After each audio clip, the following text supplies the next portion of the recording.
Clara Jane Whitmore's fingers had stopped moving 10 minutes ago. Her lips had turned blue 20 minutes before that, and somewhere in the howling white darkness of a Wyoming blizzard, she had made peace with dying. New Year's Day, 1879. She was 28 years old, and she was going to freeze to death in a snowdrift because a man she'd never met had looked at her photograph and decided she wasn't worth keeping. Then, sleigh bells cut through the wind. A child's scream pierced the storm, and a cowboy's voice rang out through the darkness, words that would change everything. "Grace, hold that lantern higher. There's someone in that drift, and she ain't dead yet." If you want to know how a woman with nothing became everything to a family that needed her just as much as she needed them, stay with me until the end. Subscribe to this channel, and when you're done, drop a comment telling me what city you're watching from. I want to see how far this story travels. The stagecoach wheel hit a rut and Clara's forehead slammed against the frozen window. She didn't cry out. She'd stopped making unnecessary sounds 3 days ago somewhere around the Nebraska border when the last of her hope had quietly bled out and left nothing but numbness behind. "Bitter Creek end of the line." The driver's shout jolted her upright. Clara pressed her palm against the frost-covered glass, rubbing a small circle clear enough to see through. A wooden sign swung in the wind. Bitter Creek, Wyoming territory. She was here. After 2,000 miles, 6 different stagecoaches, and every cent she'd saved in 8 years of work, she was finally here. Clara grabbed her carpet bag and stepped down into the cold. The wind hit her like a fist. She staggered, caught herself on the coach wheel, and squinted through the swirling snow at the platform ahead. People everywhere. Families embracing, children running, couples holding hands. But no one was looking for her. Clara smoothed her dress with trembling fingers. It was her best one deep blue wool, sewn by her own hands during those long nights in Boston, when sleep wouldn't come. She'd pinned her hair carefully that morning, practiced her smile in a cracked mirror. She looked respectable, presentable. She looked like a woman worth marrying. 10 minutes crawled past, then 20. The platform emptied. The stagecoach driver finished his business and climbed back up to his seat. Clara watched him drive away, her stomach twisting tighter with every turn of the wheels. Where was Henry Holt, Miss Whitmore? Clara spun around. The man behind her wasn't Henry Holt. She knew that immediately. This man was younger, smoother, wearing a city suit that looked wrong against the rough Wyoming backdrop. His smile showed too many teeth. "I'm Virgil Crane." He extended a gloved hand. "I run the agency that arranged your placement." Clara didn't take his hand. "Where's Mr. Holt?" "Ah," Crane's smile flickered. "That's what I'm here to discuss. Perhaps somewhere warmer." Every instinct screamed at Clara to run. But where would she go? She had no money left, no contacts, no options. She followed him. The hotel parlor was small and overheated. A fire crackled in the hearth, but Clara felt nothing but cold. A man was already waiting. Heavy-set, red-faced, reeking of whiskey, even from across the room. He looked at Clara the way a rancher might look at livestock. "Miss Whitmore," Crane said smoothly, "this is Otis Burke. He's been assisting with arrangements." "Where is Mr. Holt?" Clara's voice came out sharper than she'd intended. "I came 2,000 miles to meet him. I have a contract." "About that contract." Crane settled into a chair, crossing his legs, like they were discussing the weather. "Mr. Holt has had a change of heart." The room tilted. Clara grabbed the back of a chair to steady herself. "What do you mean, a change of heart?" "He found your photograph misleading." Crane examined his fingernails. He was expecting someone younger, prettier. "But the photograph was taken 6 months ago. I haven't changed. I'm exactly what—" "You're exactly what he doesn't want." Crane's false warmth evaporated. "He's requested a full refund." Clara's legs wouldn't hold her anymore. She sank into the chair, her carpet bag falling to the floor with a soft thud. "I spent everything I had getting here," she whispered. Every cent. I can't go back. I have nothing to go back to. Yes, that is unfortunate. Crane pulled a folded paper from his jacket. However, your obligations to my agency remain. Transportation, correspondence services, placement fees. The total comes to $60. 60? Clara's voice broke. I don't have $60. I don't have 60 cents.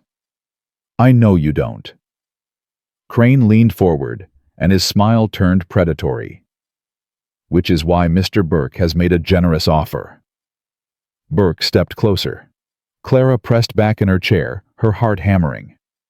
Been looking for a wife? Burke said. His breath was foul. Crane says you need a husband. Way I see it, we help each other out. No. The word tore out of Clara before she could stop it. No, I won't. Won't what? Burke moved closer still. Won't take what you're offered. You ain't exactly got options, sweetheart. Clara stood so fast, her chair scraped against the floor. I said no. I'll find work. I'll pay the debt another way. I was a governess. I can teach. I can... With no references. Crane laughed softly. In a town this size, no one will hire you, Miss Whitmore. No one will even give you a room once they learn you're a debt dodger. I'm not a debt dodger. I never agreed to... You signed a contract. Crane stood blocking her path to the door. Until that debt is paid, you belong to me. Now we can do this the easy way. Clara grabbed her carpet bag and swung it at his head. Crane stumbled backward, cursing. Burke lunged for her. Clara ran. The cold hit her like a wall of knives. Clara plunged into it anyway, her boots slipping on the icy boardwalk, her carpet bag banging against her legs. Stop her! She didn't look back. Down one street, then another. Past the general store, the saloon, the church with its steeple piercing the gray sky. Her lungs burned. Her legs screamed. An alley opened to her left. Clara ducked into it, pressing herself against the rough wooden wall, trying to quiet her ragged breathing. Footsteps thundered past. Voices shouted. Then silence. Clara slid down the wall until she was sitting in the dirty snow. Her whole body was shaking from cold, from fear, from the crushing weight of everything that had just happened. What was she going to do? No money, no friends, no references. The man who was supposed to marry her had thrown her away like garbage, and the men who'd arranged it wanted to sell her to a drunk who looked at her like she was meat. This was supposed to be her new beginning. Instead, it was the end of everything. The afternoon bled into evening. The temperature dropped like a stone. Clara tried the general store first. The owner took one look at her disheveled, desperate, clearly in trouble, and shook his head before she could even speak. Ain't hiring. Try somewhere else. She tried the boarding house next. The woman who answered the door had kind eyes, but her answer was the same. Full up, dear. New Year's and all. You might try the hotel. Clara almost laughed. The hotel was the last place she could go. By the time darkness fell, she had tried every business in Bitter Creek. Every answer was the same. No work, no room, no help for a stranger with no money, and no references. She found herself back in that alley, huddled against the wall, watching her breath mist white in the freezing air. Her fingers had gone numb an hour ago. Her toes were following. Clara tucked her hands under her arms and pulled her thin coat tighter, but it was like trying to hold back a flood with a handkerchief. She was going to die here. The thought arrived without fanfare. Simple. Factual. She was going to freeze to death in an alley behind a saloon on New Year's Eve, because a man she'd never met had decided she wasn't pretty enough. Clara closed her eyes and thought of her father. He'd been a schoolteacher, a gentle man with calloused hands and a voice like warm honey. He'd died when she was 20, leaving her with nothing but memories and a pocket watch that didn't work anymore. I'm sorry, Papa, she whispered. I tried. I really did try. The wind howled in response. The blizzard came without warning. One moment there was cold and darkness. The next there was nothing but white. A wall of snow, so thick Clara couldn't see her own hands. The wind screamed. The temperature plummeted. Clara stumbled to her feet. She had to move, had to find shelter, had to. Her foot caught on something. She went down hard, her carpet bag flying, her hands scraping against ice and frozen earth. Get up, she told herself. Get up, get up, get up. But her body wouldn't obey. The cold had stolen everything, her strength, her will, her hope. She lay in the snow and felt it settling over her like a burial shroud. This is it, Clara thought. This is how my story ends. Strange that she wasn't afraid. After everything, Boston, the agency, the rejection, the running death felt almost kind. No more fighting, no more pretending, no more hoping for things that would never come. Just peace. Clara closed her eyes and let the snow take her. Papa, stop the sleigh! Stop! A child's voice, high and frantic, cutting through the wind like a knife. Grace, what in tarnation? There's someone in the snow. I saw a hand. I saw fingers reaching up. Clara heard the words from very far away, from the bottom of a well, from the other side of a dream. That's just a branch, Grace. Sit down before you fall out and... It ain't a branch. It's a person. Papa, please. Sleigh bells jangling, horses snorting, boots crunching through snow. Hannah, hold these reins. Don't let go for nothing. Pa, you can't just... Grace, bring that lantern. Keep it high. Footsteps coming closer. Clara tried to open her eyes, but her lashes were frozen shut. She tried to speak, but her lips wouldn't move. Then hands were on her. Big hands, strong hands, brushing snow from her face. Lord Almighty! A man's voice rough with shock. She's alive. Barely, but she's breathing. I told you, Papa. I told you I saw. You did good, Grace. You did real good. The hands slid under Clara's body, lifting her. Lily, stop squirming and make room. Hannah, give me that blanket, the thick one. Pa, we don't even know who she is. We can't just... We can and we will. Now move. Clara felt herself being laid on something soft.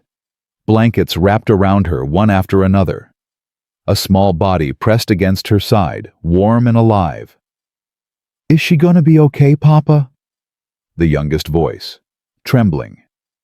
I don't know, Lily girl, but we're gonna try our damnedest. The sleigh lurched into motion. Bells jingled. Wind screamed past. Clara drifted in the darkness, aware of voices, but unable to make sense of the words. Aware of warmth seeping slowly back into her frozen limbs. Aware of something wet on her cheeks. She was crying. She didn't know why. Relief, maybe. Fear. Grief for the life she'd lost, or gratitude for the one she might still have. A small hand found hers under the blankets. Tiny fingers wrapped around her frozen ones and squeezed. Don't cry, lady. A whisper barely audible over the wind. Papa's gonna fix it. Papa always fixes everything. Clara wanted to respond, wanted to thank this small stranger for her impossible kindness, but the words wouldn't come. All she could do was squeeze back and hold on. Warmth, real warmth, fire warmth, blanket warmth. Clara clawed her way back to consciousness, fighting through layers of fog and exhaustion. Her eyes opened to flickering orange light and rough wooden beams overhead. She was inside. She was alive. She's waking up. A small face appeared above her, black curls, gap-toothed grin, eyes bright with excitement. She's waking up, Papa Hannah. She's... Lily, give her space. A man's voice, calm but firm. Go get your sisters. Lily vanished in a thunder of small feet. Clara tried to sit up, but her arms felt like they were filled with sand. Easy now. A hand on her shoulder, gentle but unyielding. You ain't going nowhere fast. Not after what you've been through. Clara's vision cleared. The man kneeling beside her was tall and broad-shouldered, with dark hair going gray at the temples, and eyes the color of strong coffee. His face was weathered-lined by sun and wind and years of hard work. He looked like he'd been carved from the Wyoming landscape itself. "Where—" Her voice came out as a croak. "Where am I?" "Dalton Ranch, about 8 miles outside Bitter Creek." He reached for a cup on the nearby table. "Small sips. You're probably thirsty as hell, but take it slow." The water was cool and clean. Clara drank carefully, feeling it slide down her raw throat like mercy. "Thank you," she managed. "I don't know how to—" "Don't worry about that now." The man set down the cup and sat back on his heels. "Name's Samuel Dalton. Folks call me Sam. You already met Lily, she's the loud one. Grace is the one who spotted you in that drift. Saved your life, she did. And Hannah's the oldest." As if on cue, 3 girls appeared in the doorway. Grace came first. 8 years old, light brown hair, anxious eyes that hadn't left Clara's face since she'd entered the room. She hung back near the wall, watching. Lily pushed past her, bouncing on her toes. "She's awake. I told you she'd wake up. Can she talk? Does she have a name? Where did she come from? Why was she—" "Lily." Sam's voice carried quiet authority. "Breathe." Lily clamped both hands over her mouth, but her eyes kept dancing. Hannah was last.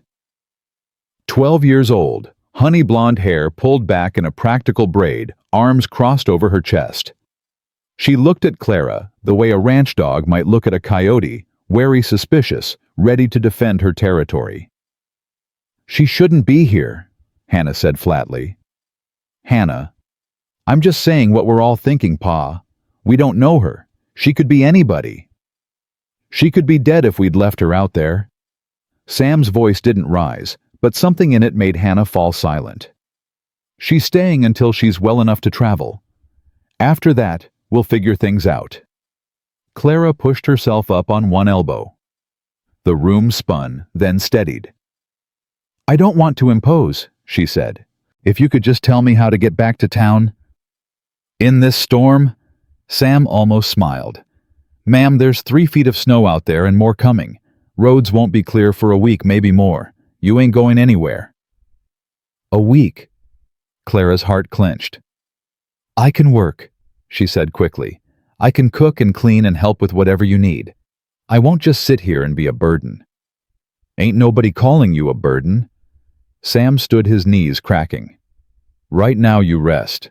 Get your strength back. Everything else can wait until morning." He herded his daughters toward the door.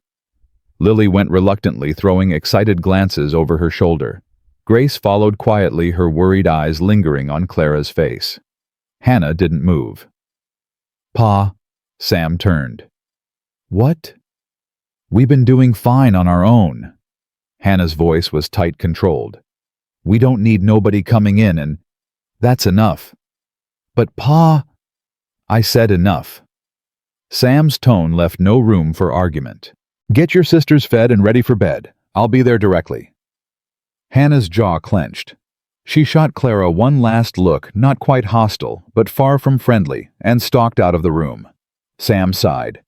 "Don't mind Hannah. She's had to grow up fast since her mama passed. She's protective of her sisters, of this family. Takes her a while to warm up to new folks." "Her mama—" Clara's chest tightened. "I'm sorry. I didn't realize." 3 years ago now. Fever took her fast." Sam's voice was steady, but something flickered in his eyes. "We've managed since then. Hannah's been a big help, maybe too big." He moved toward the door, then paused. "You got a name, ma'am. Seems only fair since you know ours." "Clara." Her voice was barely a whisper. "Clara Jane Whitmore." Sam nodded once. "Rest well, Miss Clara. We'll talk, come morning." The door closed softly behind him. Clara lay back against the pillows, staring at the ceiling, listening to the wind howl outside and the muffled sounds of a family settling in for the night. She was alive. Against all odds, against all logic, she was alive. And tomorrow? Tomorrow she would have to face the truth.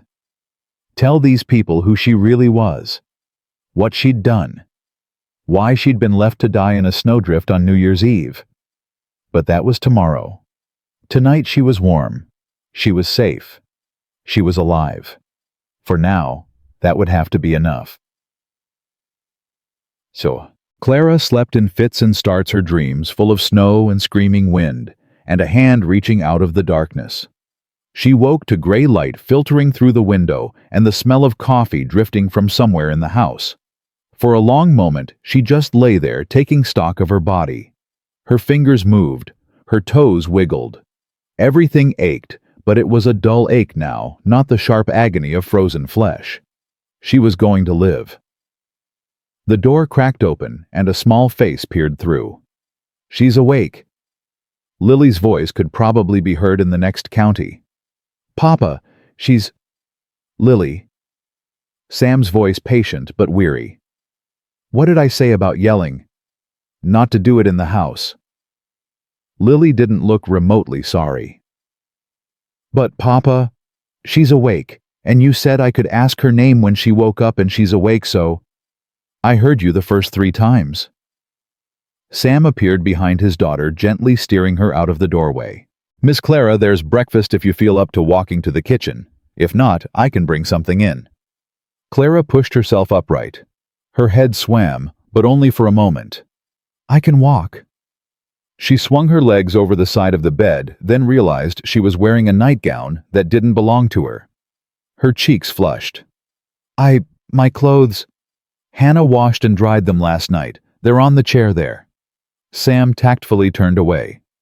"Take your time. Breakfast ain't going nowhere." He disappeared down the hallway. Lily's excited chatter fading with him.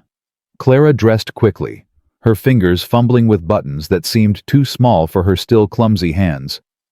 The dress was her blue one, wrinkled now, but clean. Someone had even brushed the dirt from her boots. These people had saved her life, washed her clothes, given her a bed.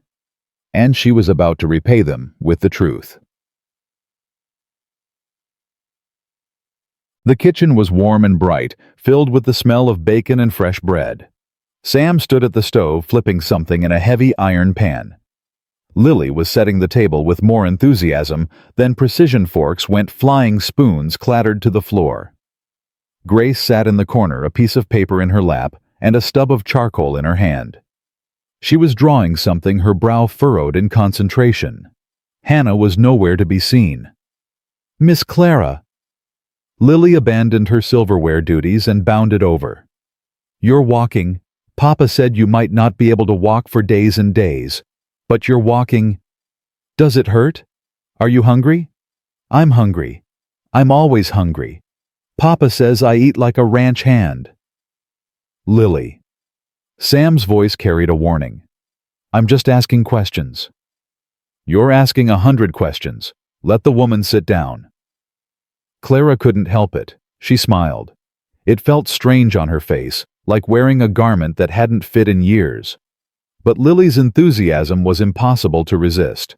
"I am hungry," Clara admitted. "And yes, it hurts a little, but I'm much better thanks to all of you."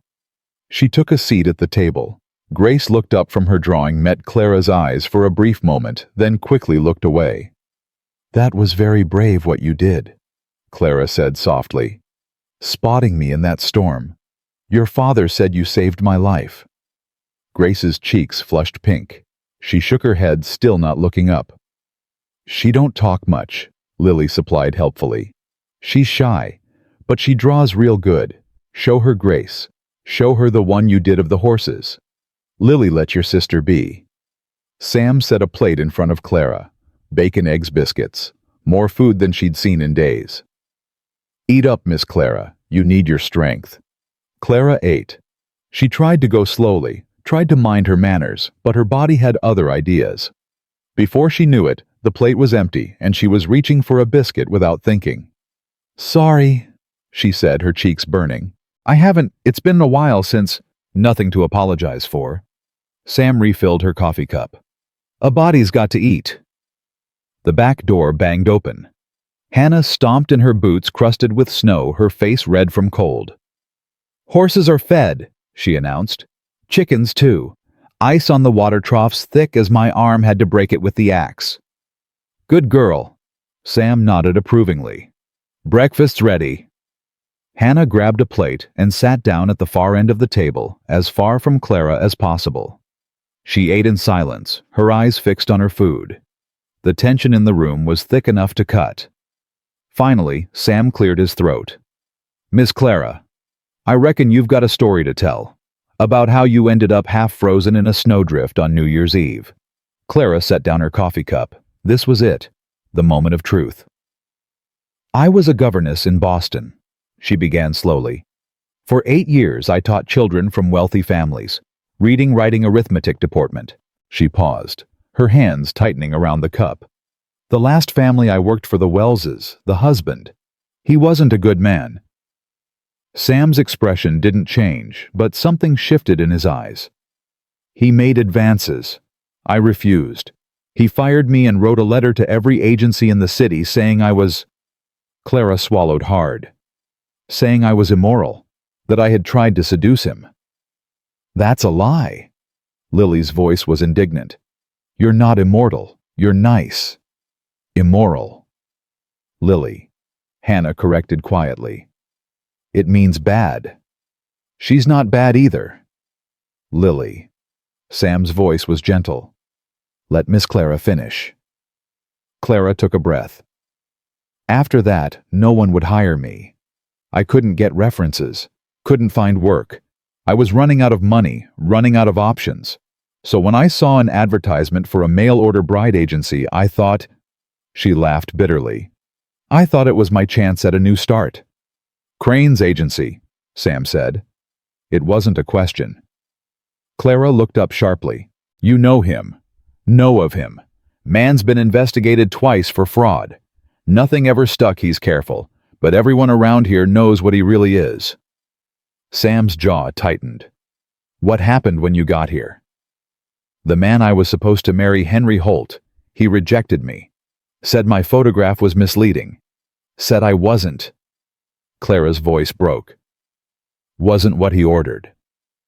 At the stove, Hannah went very still. "Crane said I owed the agency $60. I don't have it. I don't have anything." Clara pressed her palms flat on the table to stop them from shaking. "He said if I couldn't pay, I'd have to marry someone else. A man named Otis Burke." The cup in Sam's hand cracked against the table. "Burke." His voice was flat, dangerous. "Otis Burke. Yes, do you know him? He used to work here." Sam's words came out like stones. "Fired him 2 years back for mistreating the horses, and for making comments about my wife that no man should make about another man's woman." "He's a drunk," Hannah added. Her voice had lost some of its coldness. "Mean drunk. Got arrested twice last year for starting fights at the saloon." Clara's stomach turned. "Crane wanted me to marry him. When I refused, I ran. And then the storm came and we found you." Sam leaned back in his chair, his expression unreadable.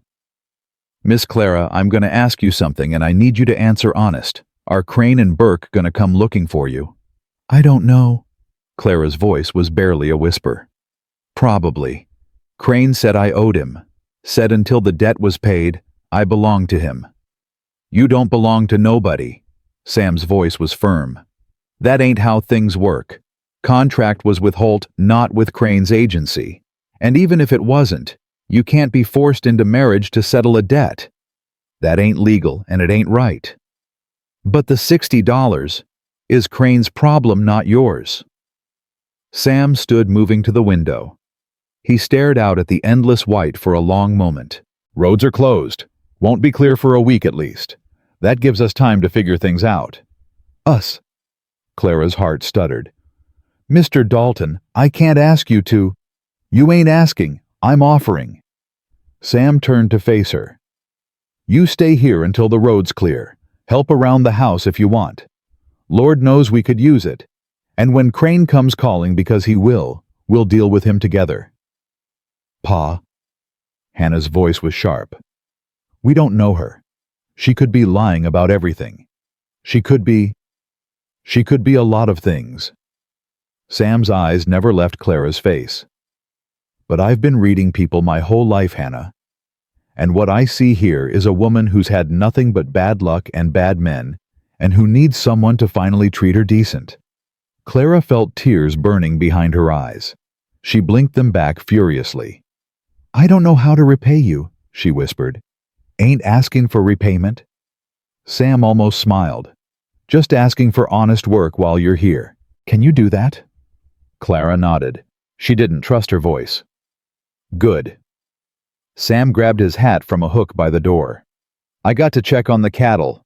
Hannah, show Miss Clara where everything is. Grace, Lily, try not to drive her crazy."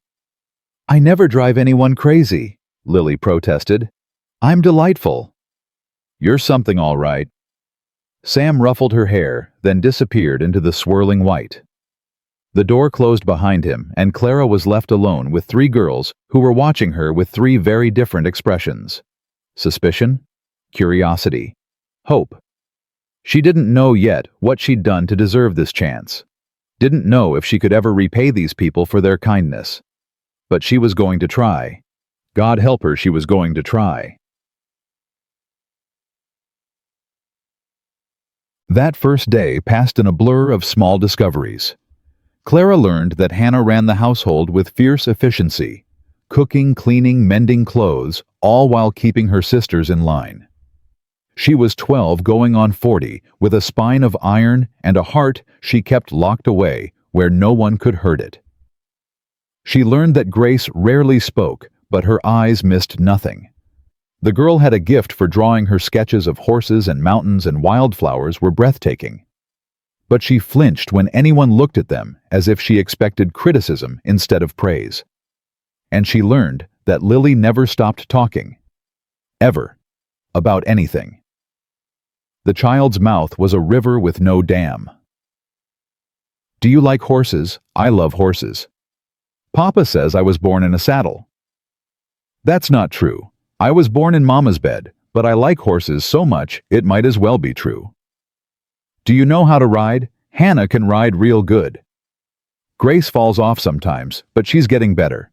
I never fall off because I'm brave." "Lily." Hannah's voice was tired. "Give her a minute to breathe." "I'm not suffocating her. I'm just talking." Clara found herself smiling again. "I don't mind. And yes, I like horses. I didn't grow up around them, but I think they're beautiful." Lily's eyes went wide. "You didn't grow up around horses. What did you grow up around?" "Books mostly. My father was a schoolteacher." "Was he nice?" Clara's throat tightened. "Yes, he was very nice. My mama was nice too." Lily's voice dropped to something softer. "She died. Did your papa die?" "Lily." Hannah's face went red. "You can't just ask people. It's all right." Clara looked at Lily steadily. "Yes, my papa died. A long time ago. I miss him very much." Lily nodded solemnly. "I miss Mama too. Sometimes I can't remember her face real good, and that makes me sad. But Papa has a picture of her, and when I look at it, I remember again." Clara didn't know what to say to that. She reached out and squeezed Lily's small hand. "That's a good thing to do," she said softly, holding on to the memories. From across the room, Grace looked up from her drawing. For a moment, her eyes met Clara's. And just for a moment, something like warmth flickered there. Evening came early, the way it does in winter. By 4 o'clock, the light was fading. By 5, the world outside the windows was nothing but darkness and swirling snow. Sam came in from the cold, stamping snow off his boots and hanging his coat by the door. His face was red, his beard crusted with ice, but he smiled when he saw the fire crackling and the table set for dinner. "Something smells good."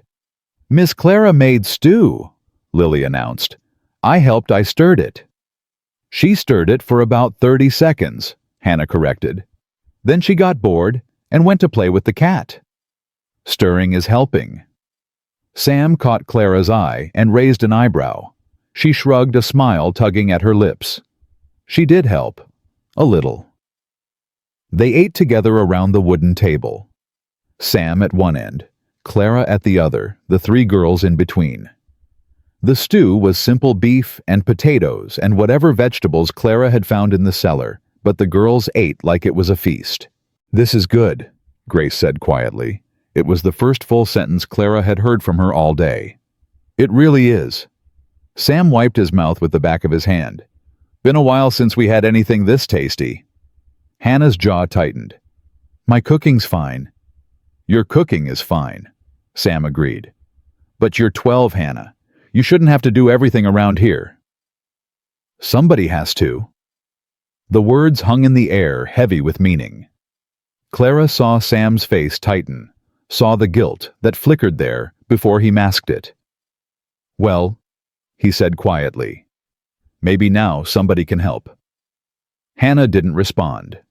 She just stared at her plate, her food untouched.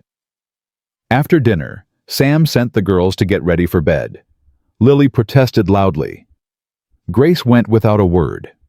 Hannah lingered. "Pa, can I talk to you?" "Sure thing." Sam glanced at Clara. "Miss Clara, make yourself comfortable. There's tea in the cupboard if you want it." Clara retreated to the sitting room, but she could still hear their voices from the kitchen. "Pa, you can't just let some stranger stay here." Hannah's voice was fierce, desperate. "We don't know anything about her. We know she nearly died. That don't mean we can trust her." "Hannah." Sam's voice dropped low. "What's this really about?" A long pause. When Hannah spoke again, her voice was smaller, younger. "What if she stays? What if she... What if you... What if I what? What if you don't need me anymore?" Clara's chest ached. She pressed her hand against her heart, trying to ease the pressure there. "Hannah." Sam's voice was rough with emotion. "There ain't nothing in this world that could make me not need you. You hear me? You're my daughter. You're my right hand. That don't change just because someone new comes through the door. But Mama, your Mama's been gone 3 years, and every single day I wake up wishing she was still here, but she ain't, and wishing won't change that." A pause. "Miss Clara ain't trying to replace nobody. She's just a woman who needs help, same as we all need help sometimes. We've been doing fine without help." "Have we?" Sam's voice was gentle. "Hannah, you're 12 years old. You cook and clean and take care of your sisters and do half the ranch work besides. That ain't fine. That's too much. I should have seen it sooner." Silence. Then so quietly Clara almost missed it. "I don't want to forget her, Pa. I don't want us to forget Mama." "We won't. I promise you we won't." Clara heard the sound of movement, a chair scraping, footsteps. She quickly moved away from the doorway, settling into a chair by the fire, as if she'd been there all along. A moment later, Sam appeared. His eyes were red-rimmed, but his voice was steady. "Girls are getting ready for bed. Hannah's gonna show you to your room, the spare one down the hall. It ain't much, but it's warm and the bed's clean." "Thank you." Clara stood hesitating. "Mr. Dalton?" "Sam, I don't know how to—" "You don't need to say anything." Sam's voice was gruff. "Get some rest. Tomorrow's a new day." He turned and walked away, his shoulders carrying a weight that Clara was only beginning to understand. The spare room was small but comfortable. A narrow bed with a handmade quilt. A dresser with a wash basin. A window looking out at endless white. Clara sat on the edge of the bed, her carpet bag in her lap. Everything she owned was in that bag. 2 dresses. A hairbrush with missing bristles. Her father's pocket watch. Her mother's Bible. A whole life reduced to what she could carry. But she was alive. She had a roof over her head and food in her belly, and people who, for reasons she couldn't understand, had decided to help her. Maybe that was enough. Maybe that was more than she'd had any right to expect. A soft knock at the door made her look up. "Come in." The door opened slowly. Lily stood there in her nightgown, clutching a ragged stuffed rabbit. "I'm supposed to be in bed," she whispered. "But I wanted to say good night." Clara smiled. "Good night, Lily." Lily didn't leave. She stood in the doorway shifting from foot to foot. Miss Clara. Yes. I'm glad you didn't die. The words were so simple, so direct, so absolutely genuine, that Clara felt tears spring to her eyes. I'm glad too, she managed. Lily nodded solemnly. Then she crossed the room, wrapped her small arms around Clara's neck, and squeezed tight. Don't be sad, she whispered. Everything's gonna be okay. Papa always fixes everything. Clara hugged her back, breathing in the scent of soap and childhood innocence. I believe you, she said softly. I believe you. Lily pulled away, smiled her gap-toothed smile, and scampered out the door. Clara listened to her small feet padding down the hall. Listened to Sam's voice, gentle but firm, telling her to get into bed. Listened to the house settling into sleep. Outside, the wind still howled, the snow still fell. But inside Dalton Ranch, Clara Jane Whitmore was warm and safe, and for the first time in longer than she could remember, not alone. She lay back against the pillows and closed her eyes. Tomorrow she would start earning her place here. Tomorrow she would prove to Hannah that she wasn't a threat. Tomorrow she would face whatever came next. But tonight, she would rest.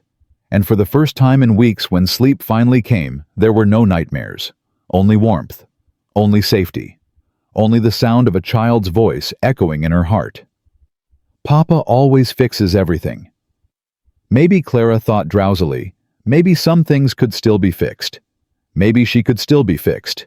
Maybe this frozen beginning was really just the start of something new. The first week at Dalton Ranch passed like water through Clara's fingers, slow and fast all at once, each day blending into the next until she couldn't tell where one ended and another began. She woke before dawn every morning, her body still trained to the rhythms of a governess's life. But instead of dressing children for lessons and preparing schoolrooms, she found herself in the kitchen, learning the particular ways of this household. The stove was temperamental. Sam had warned her about that. She runs hot on the left side, cooler on the right. Martha always said she had a mind of her own. Martha, his dead wife's name spoken carefully, like handling something precious and fragile. Clara learned to work around the stove's moods. She learned where the flour was kept and the sugar and the salt. She learned that Lily would eat anything put in front of her, that Grace preferred her eggs soft, and that Hannah would rather starve than admit she liked something Clara had made. But she ate it anyway, every last bite. That was something. On the third morning, Clara came into the kitchen to find Grace already there, sitting at the table with her paper and charcoal. The girl looked up, startled, like a deer caught in lantern light. I'm sorry, Grace whispered. I didn't mean to. I can go. Stay. Clara kept her voice soft. Please, I'd like the company. Grace hesitated, then slowly settled back into her chair. She bent over her paper, her charcoal moving in quick, nervous strokes. Clara went about her work quietly, giving the girl space. She stirred the oatmeal, sliced bread, put coffee on to boil. That's beautiful. The words slipped out before Clara could stop them.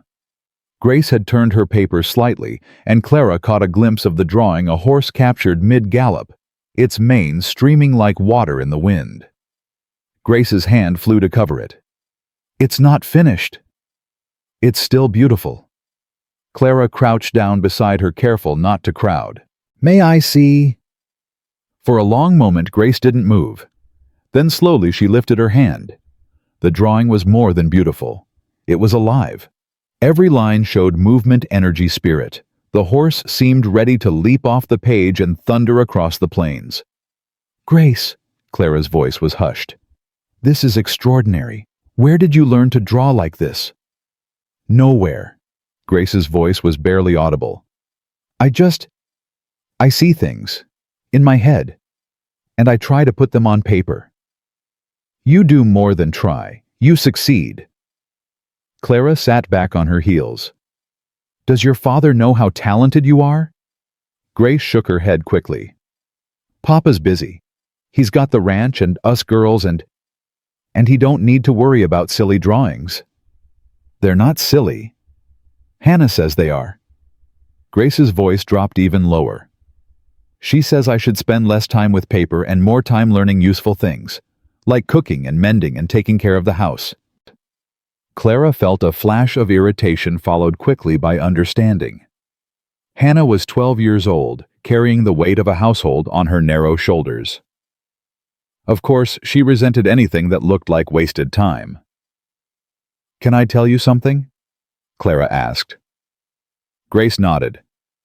"When I was a governess, I taught many children from wealthy families. They had tutors for everything: music, languages, mathematics. But the ones who grew up happiest weren't the ones who learned the most useful skills." Clara paused, choosing her words carefully. "They were the ones who found something they loved and were allowed to pursue it." Grace's eyes widened. "Really? Really? Your drawings are a gift, Grace. Don't let anyone tell you otherwise." For the first time since Clara had arrived, Grace smiled. It was small, hesitant, like a flower opening after a long winter, but it was real. "Thank you, Miss Clara." "You're welcome." Clara stood smoothing her skirt. "Now how about you help me set the table? Your father will be in soon, and those brothers of yours eat like they've never seen food before." Grace laughed, a soft, surprised sound, like she'd forgotten she knew how. It was the best thing Clara had heard in weeks. The routine of the ranch became familiar. Sam rose before dawn to tend the animals, his boots crunching through snow that seemed to never stop falling. The girls did their chores with varying degrees of enthusiasm, Lily bouncing through everything like a puppy, Grace moving quiet and careful, Hannah attacking each task like it had personally offended her. Clara found her own rhythm. Breakfast at 6, lunch at noon, dinner at 5. Between meals, there was always something to do: mending, cleaning, organizing, cooking. The ranch house had been maintained, but there were gaps, corners that hadn't been dusted, shelves that hadn't been organized, small repairs that had been put off until they'd become invisible. Clara tackled them one by one. On the 5th day, she reorganized the pantry. On the 6th, she mended a mountain of clothes that had been piling up in a basket for God knew how long. On the 7th, she scrubbed the kitchen floor until it shone. Hannah watched all of this with narrowed eyes. "You don't have to do all that," she said finally on the evening of the 7th day. "We've been getting by fine." Clara straightened, pressing a hand to her aching back. "I know you have. You've done an incredible job keeping this household running." Hannah's chin lifted. "Then why are you changing everything?" "I'm not trying to change everything. I'm trying to help." Clara chose her next words carefully. "Hannah, you've been carrying a load that would break most grown women. I'm not here to take over. I'm here to share the weight." "We don't need... Everyone needs help sometimes." Clara's voice was gentle but firm. "Even the strongest people. Even you." Hannah's jaw worked. For a moment, Clara thought she might argue, might storm off the way she did whenever the conversation got too close to something tender. Instead, she said, "The bread you made yesterday. It was good." Then she turned and walked away, her back straight and her shoulders stiff. But Clara smiled anyway. Coming from Hannah, that was practically a declaration of love. The storm finally broke on the 8th day. Clara woke to silence, no howling wind, no rattling windows, and for a moment she thought something was wrong. Then she pulled back the curtain and saw it. Blue sky. Actual blue sky, stretching endless and clear above a world buried in white. The sun hit the snow and turned everything to diamonds. It stopped. Lily's shriek could probably be heard in the next territory. "Papa! Papa, the storm stopped! Can we go outside? Can we build a snowman? Can we—" "Lily!" Sam's voice was patient but weary. "The sun's barely up. Give a man a minute to drink his coffee." Clara dressed quickly and made her way to the kitchen. Sam was already there, standing by the window with a cup in his hands, staring out at the transformed landscape. Beautiful, isn't it? Clara said softly. Sam nodded. Martha always loved the first clear day after a big storm. Said it was like the world had been washed clean. Clara stood beside him, following his gaze. The snow stretched unbroken to the horizon, glittering in the early light. The roads will be passable in a few days, Sam said. Maybe sooner if the temperature holds. Clara's stomach tightened. The roads being passable meant she could leave. It also meant Crane could come. Sam. She turned to face him. I need to know what you're planning. About Crane, about Burke. I won't put your family in danger. You ain't putting anyone in danger. Sam's voice was steady. Crane and Burke, they're bullies. They prey on people who can't fight back. But you ain't alone anymore, Clara. And bullies don't do so well when their victims have friends. But the money is Crane's problem. Sam set down his coffee cup. I talked to Sheriff Hayes before the storm hit. Told him what happened, what Crane tried to do. Hayes ain't a fan of Crane, nobody decent is. He said if Crane tries anything, he'll have the full weight of the law on his side. Clara wanted to believe him. She wanted to believe that it could be that simple, that Crane would back down, that Burke would stay away, that this nightmare would just end. But she'd been disappointed too many times to trust hope. And if the law isn't enough? She asked quietly. Sam's eyes met hers. Something hard flickered there, something she hadn't seen before. Then I'll handle it myself. The words weren't a threat. They were a promise. And Clara realized with a start that she believed him. Thank you, she whispered. Sam nodded once, then turned back to the window. Storm's over. That means work. I need to check on the cattle, see what damage the cold did. You good here with the girls? I'm good. He grabbed his coat and hat and headed for the door. Then he paused his hand on the latch. Clara. Yes. You did good this week. With the house, with the girls. He didn't turn around. With everything. Then he was gone, the door closing softly behind him. Clara stood alone in the kitchen, the warmth of his words settling around her like a blanket. She'd done good. When was the last time anyone had told her that the clear weather held for 3 days? On the 4th day, Sam announced that the road to town was passable. I need supplies, he said over breakfast. Flour, sugar, some things for the animals. I'm taking the big wagon. Can we come? Lily bounced in her seat. Please, Papa. Please, please, please. I haven't seen anybody besides us in forever. And I'm gonna forget what other people look like and... Lily. Sam held up a hand. Breathe. Lily took an exaggerated breath. Can we come? Sam glanced at Clara. Something passed between them, a question, an understanding. The girls should stay here, Clara said carefully. It's still cold and the roads might be slick. I'll stay with them. Hannah's head snapped up. I don't need a babysitter. Nobody said you did. Clara kept her voice mild. But your father needs help with the wagon, not 3 extra passengers. I could help, Hannah insisted. I always help. I know you do.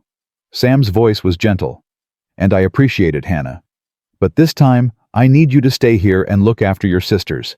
Can you do that for me? Hannah's jaw clenched. For a moment, Clara thought she might argue, but then she nodded stiffly. Yes, sir. Sam stood gathering his coat and hat. At the door he paused and looked back at Clara. I should be back by nightfall. If I'm not, I know where the rifle is.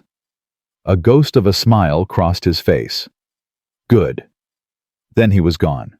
Clara turned to find 3 pairs of eyes watching her.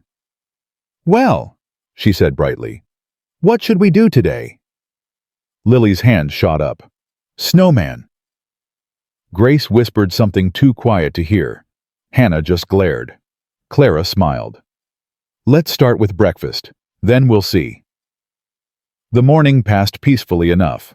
Lily got her snowman, a lopsided creature with stick arms and a carrot nose that she declared the most beautiful snowman in all of Wyoming. Grace sat on the porch with her paper and charcoal sketching the white landscape with quick, sure strokes. Hannah stayed inside scrubbing pots with more force than strictly necessary. Clara let her be. Some walls took time to crumble. It was just past noon when they heard the horses. Clara was in the kitchen preparing lunch when the sound reached her. Hoofbeats coming fast. Too fast for a casual visitor. Her hands stilled on the knife she was holding. "Girls." She kept her voice calm. "Go upstairs." "But I'm hungry," Lily protested. "You said lunch was almost—" "Now, Lily." Something in Clara's tone must have reached her because Lily stopped bouncing. Grace had already risen from her chair, her face pale. "What's wrong?" Hannah appeared in the doorway, her hands still wet from dishwater. "Why do we have to—" "Hannah." Clara met her eyes. "Take your sisters upstairs. Lock the door. Don't come out until I say it's safe." Hannah's face went white, but she didn't argue. She grabbed Lily's hand and reached for Grace. "Come on." "But, come on." Clara heard their feet pounding up the stairs, heard the door slam, heard the lock click into place. She walked to the window and looked out. 2 riders were coming up the drive. Even from a distance, she recognized them. Virgil Crane, Otis Burke. Clara's heart hammered against her ribs. Her hands were shaking, but she made herself walk to the pantry, made herself take down the rifle Sam had shown her, made herself check that it was loaded. She'd never fired a gun in her life. But she'd learned things in the past week. Things about herself she hadn't known before. She would not let these men hurt this family. She would not. The riders stopped about 20 yards from the house. Crane dismounted, first, his movements smooth and confident. Burke followed, nearly falling as he swung down from his horse. Drunk. Of course he was drunk. Clara stepped onto the porch, the rifle held across her body. "Miss Whitmore." Crane's voice carried the same oily charm she remembered from Bitter Creek. "I've been looking for you." "You found me." Clara's voice was steadier than she felt. "Now leave." Crane laughed softly. "Is that any way to greet an old friend?" "You're not my friend." "No, I suppose not." Crane took a step closer. "But we do have unfinished business. The matter of your debt. I don't owe you anything." "The contract says otherwise." "The contract was with Henry Holt, who voided it when he rejected me." Clara raised the rifle slightly. "I've spoken with the sheriff. He's very interested in your business practices, Mr. Crane." Something flickered in Crane's eyes. Anger, maybe, or fear. Hard to tell with a man like him. "The sheriff." Crane's voice dripped contempt. "A small-town lawman with delusions of authority. He can't touch me, Miss Whitmore. My business is perfectly legal." "Is it?" Clara's hands were sweating against the rifle stock. "What about the women you've trapped, the ones you forced into marriages with men like him?" She jerked her chin toward Burke. Burke stepped forward, his face flushed. "You watch your mouth, woman. You belong to me. Crane said so." "I don't belong to anyone." Clara's finger found the trigger. "And if you take one more step, I'll prove it." Burke stopped. He looked at the rifle, then at Clara's face. Whatever he saw there made him hesitate. "She's bluffing," Crane said smoothly. "A Boston governess with a rifle. She probably doesn't even know how to—" Clara aimed at the ground near Crane's feet and fired. The shot was deafening. Snow exploded in a white spray. Crane stumbled backward, his carefully composed face finally cracking. "The next one won't miss," Clara said. Her ears were ringing, her shoulder aching from the recoil, but her voice didn't waver. "Leave. Now!" Crane's mask slipped fully. The charming businessman vanished, replaced by something cold and ugly. "You'll regret this," he snarled. "You think you're safe here. You think Dalton can protect you. He's one man with a ranch to run and 3 children to raise. He doesn't have time to play guardian to some cast-off mail-order bride." "That's where you're wrong." The voice came from behind the barn. Clara's heart leaped. Sam stepped into view, his own rifle trained on Crane. He must have seen them from the road and circled back. Sam Dalton. Crane's voice turned smooth again, though his face remained tight. This doesn't concern you. It does when you threaten someone on my property. Sam moved closer, his eyes never leaving Crane. I believe the lady asked you to leave. The lady owes me $60. The lady doesn't owe you a damn thing. Sam's voice was flat and cold. That contract was with Holt, and Holt voided it. You know it. I know it. The sheriff knows it. You're just hoping nobody calls your bluff. I'm not bluffing. Neither am I. Sam raised his rifle to his shoulder. You've got 30 seconds to get off my land. After that I start shooting. Crane's eyes darted between Sam and Clara. Burke was already backing toward his horse, his earlier bravado evaporating like morning mist. This isn't over, Crane said. Yeah, it is. Sam's finger tightened on the trigger. 20 seconds. Crane mounted his horse. Burke was already in the saddle, kicking his mount into motion. You'll see, Crane called back as they rode away. Both of you. You'll see what happens when you cross Virgil Crane. Sam didn't lower his rifle until they were out of sight. Then he turned to Clara, and she saw something in his eyes that made her breath catch. Fear. He'd been afraid. Afraid for her. Are you hurt? He was beside her in 3 long strides, his hands reaching for her shoulders. Clara, are you? I'm fine. Her voice cracked. I'm fine. The rifle slipped from her hands. Her knees buckled. Sam caught her. Easy. His voice was rough. I've got you. You're all right. Clara pressed her face against his chest and let the shaking take her.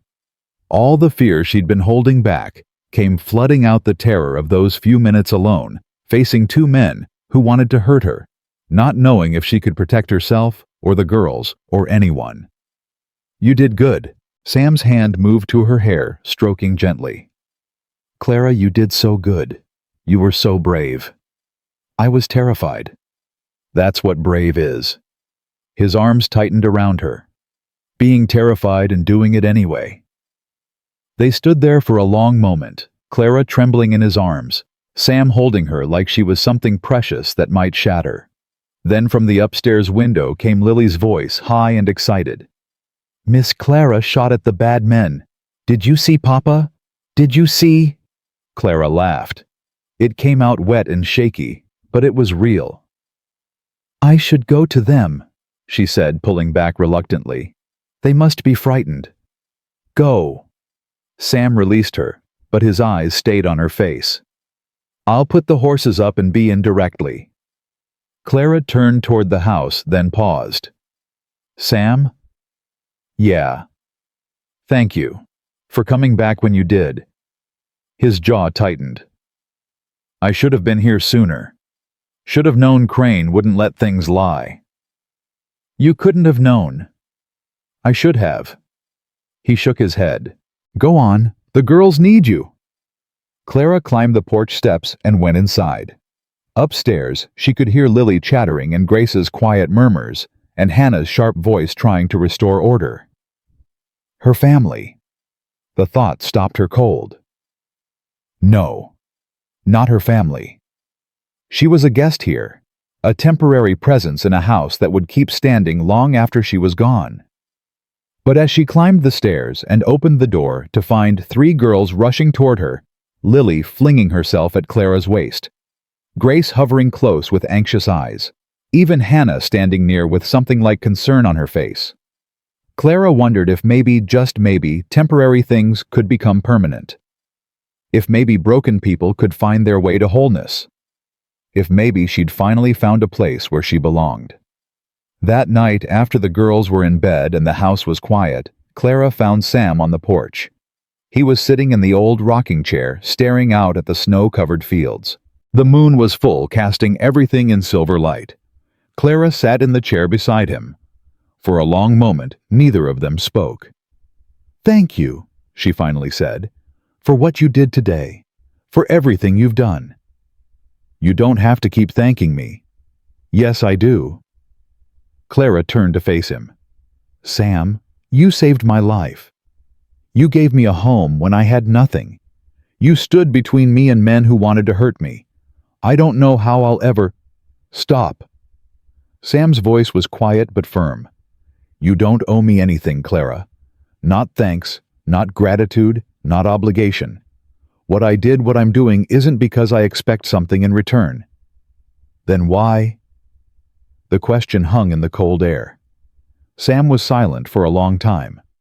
When he finally spoke, his voice was rough. "Because I know what it's like to feel alone, to lose everything, and wonder if there's any point in going on." His eyes stayed fixed on the horizon. "When Martha died, I wanted to die too. I'd lost my wife and my children had lost their mother, and I couldn't see how anything would ever be right again." Clara's throat tightened. "But I kept going," Sam continued. "Because of the girls. Because they needed me. And slowly, day by day, the weight got a little lighter. Not gone. Never gone. But lighter." He finally turned to look at her.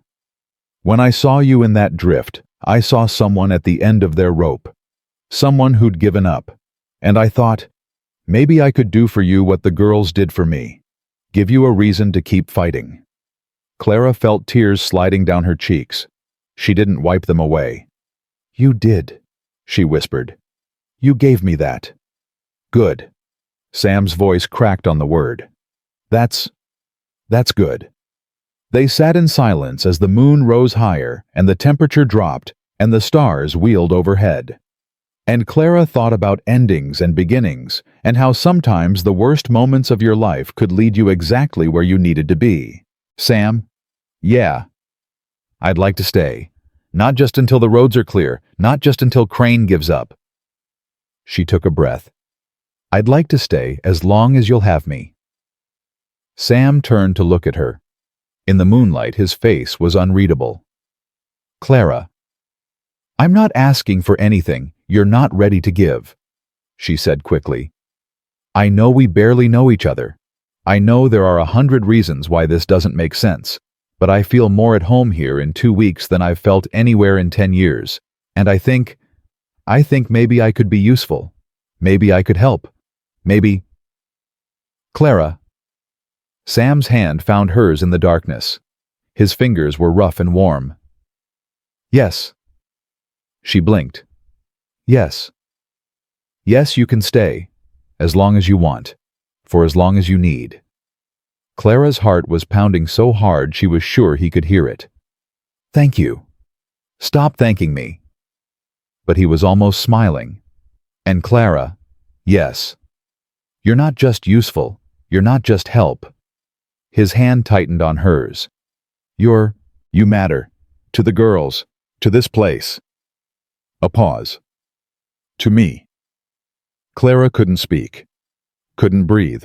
Could only sit there in the silver moonlight holding onto the hand of a man who'd pulled her from a snowdrift and given her back her life. "We should go in," Sam said finally. "It's cold." "Yes." But neither of them moved. Not yet. They sat together on that porch, watching the stars, and for the first time since she'd arrived in Wyoming, Clara let herself hope. Not for safety. Not for survival. For something more. Something that felt dangerously like happiness. 2 weeks passed since Crane's visit, and the ranch settled into something that felt almost normal. Clara woke each morning before dawn, started the coffee, and had breakfast ready by the time Sam came in from his first rounds. The girls did their chores with less complaining than before, even Hannah, though she still watched Clara with those guarded eyes. But something had shifted. Clara could feel it in the small things. The way Grace would show her drawings without being asked. The way Lily sought her out for hugs and stories. The way Hannah sometimes forgot to be hostile and almost smiled before catching herself. And Sam. Sam looked at her differently now. Longer glances across the dinner table. His hand brushing hers when she passed him coffee. The way he said her name softer than before, like it meant something. Clara tried not to read too much into it. Tried not to let hope run away with her heart. She'd been disappointed too many times. But still, when their eyes met across the kitchen, and he smiled that quiet smile, She felt something warm bloom in her chest. It was a Thursday morning when everything changed. Clara was kneading bread dough, her arms aching in that good way that came from honest work when Lily burst through the back door. Miss Clara, come quick!" Clara's hands stilled. "What's wrong?" "It's Hannah." Lily's face was pale, her eyes wide. "She fell in the barn. She's crying, and she won't get up, and there's blood and—" Clara was moving before Lily finished speaking. She found Hannah in the horse stall, crumpled against the wall, her face twisted in pain. Blood soaked through her sleeve, dark and spreading. "Hannah!" Clara dropped to her knees beside her. "What happened?"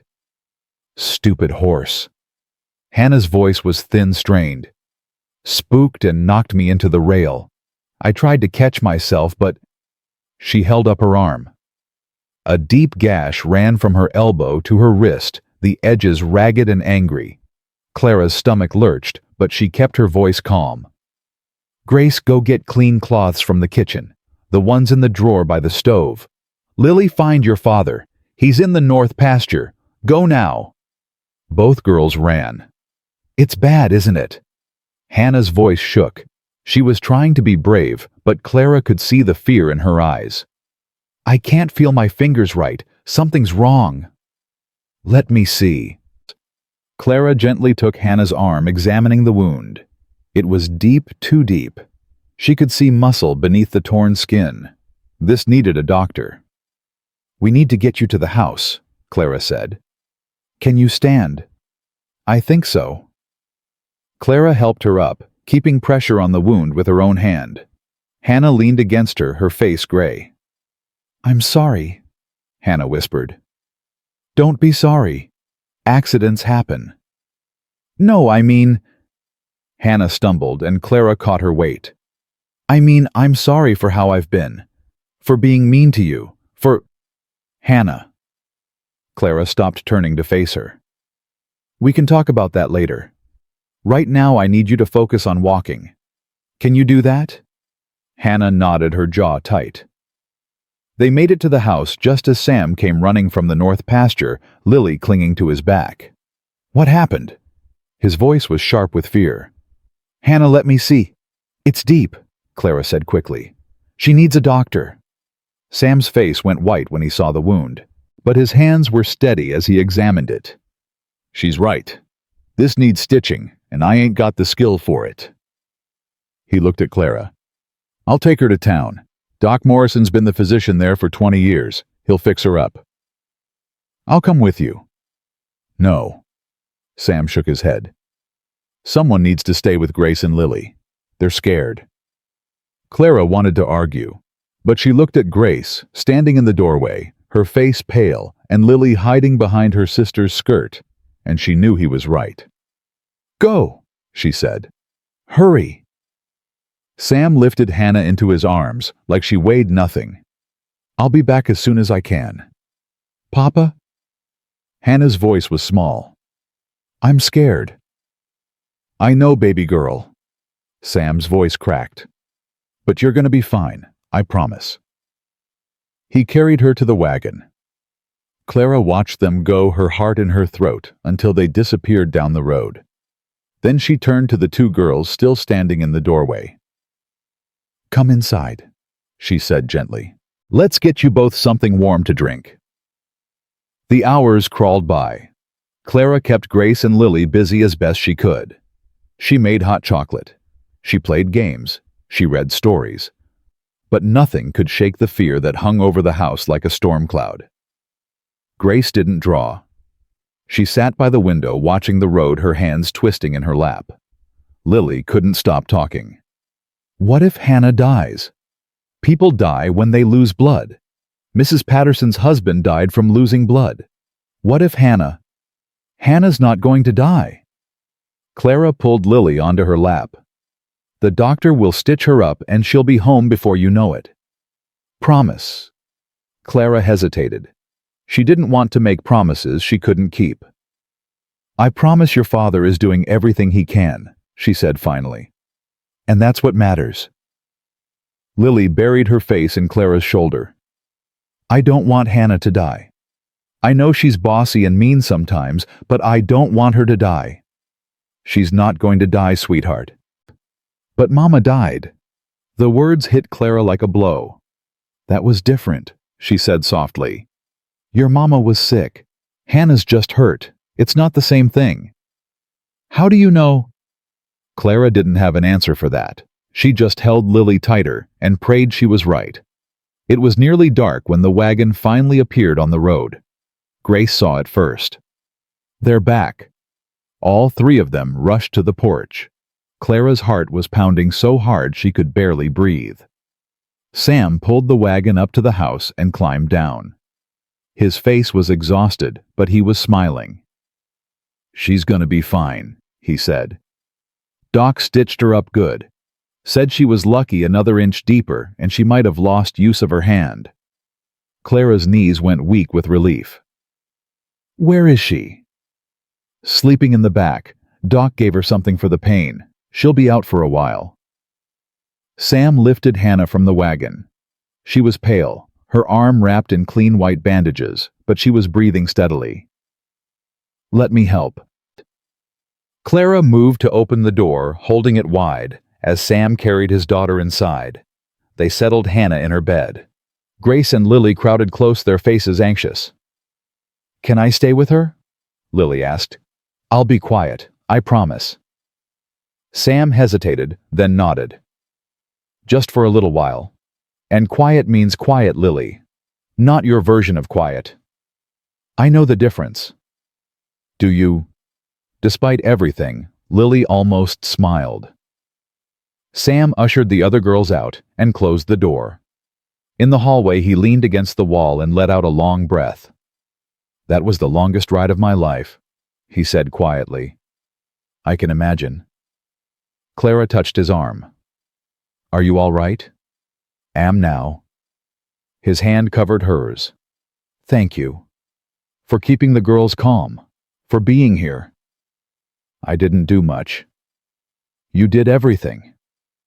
His eyes met hers. Clara, I don't know what we would have done without you. Clara's throat tightened.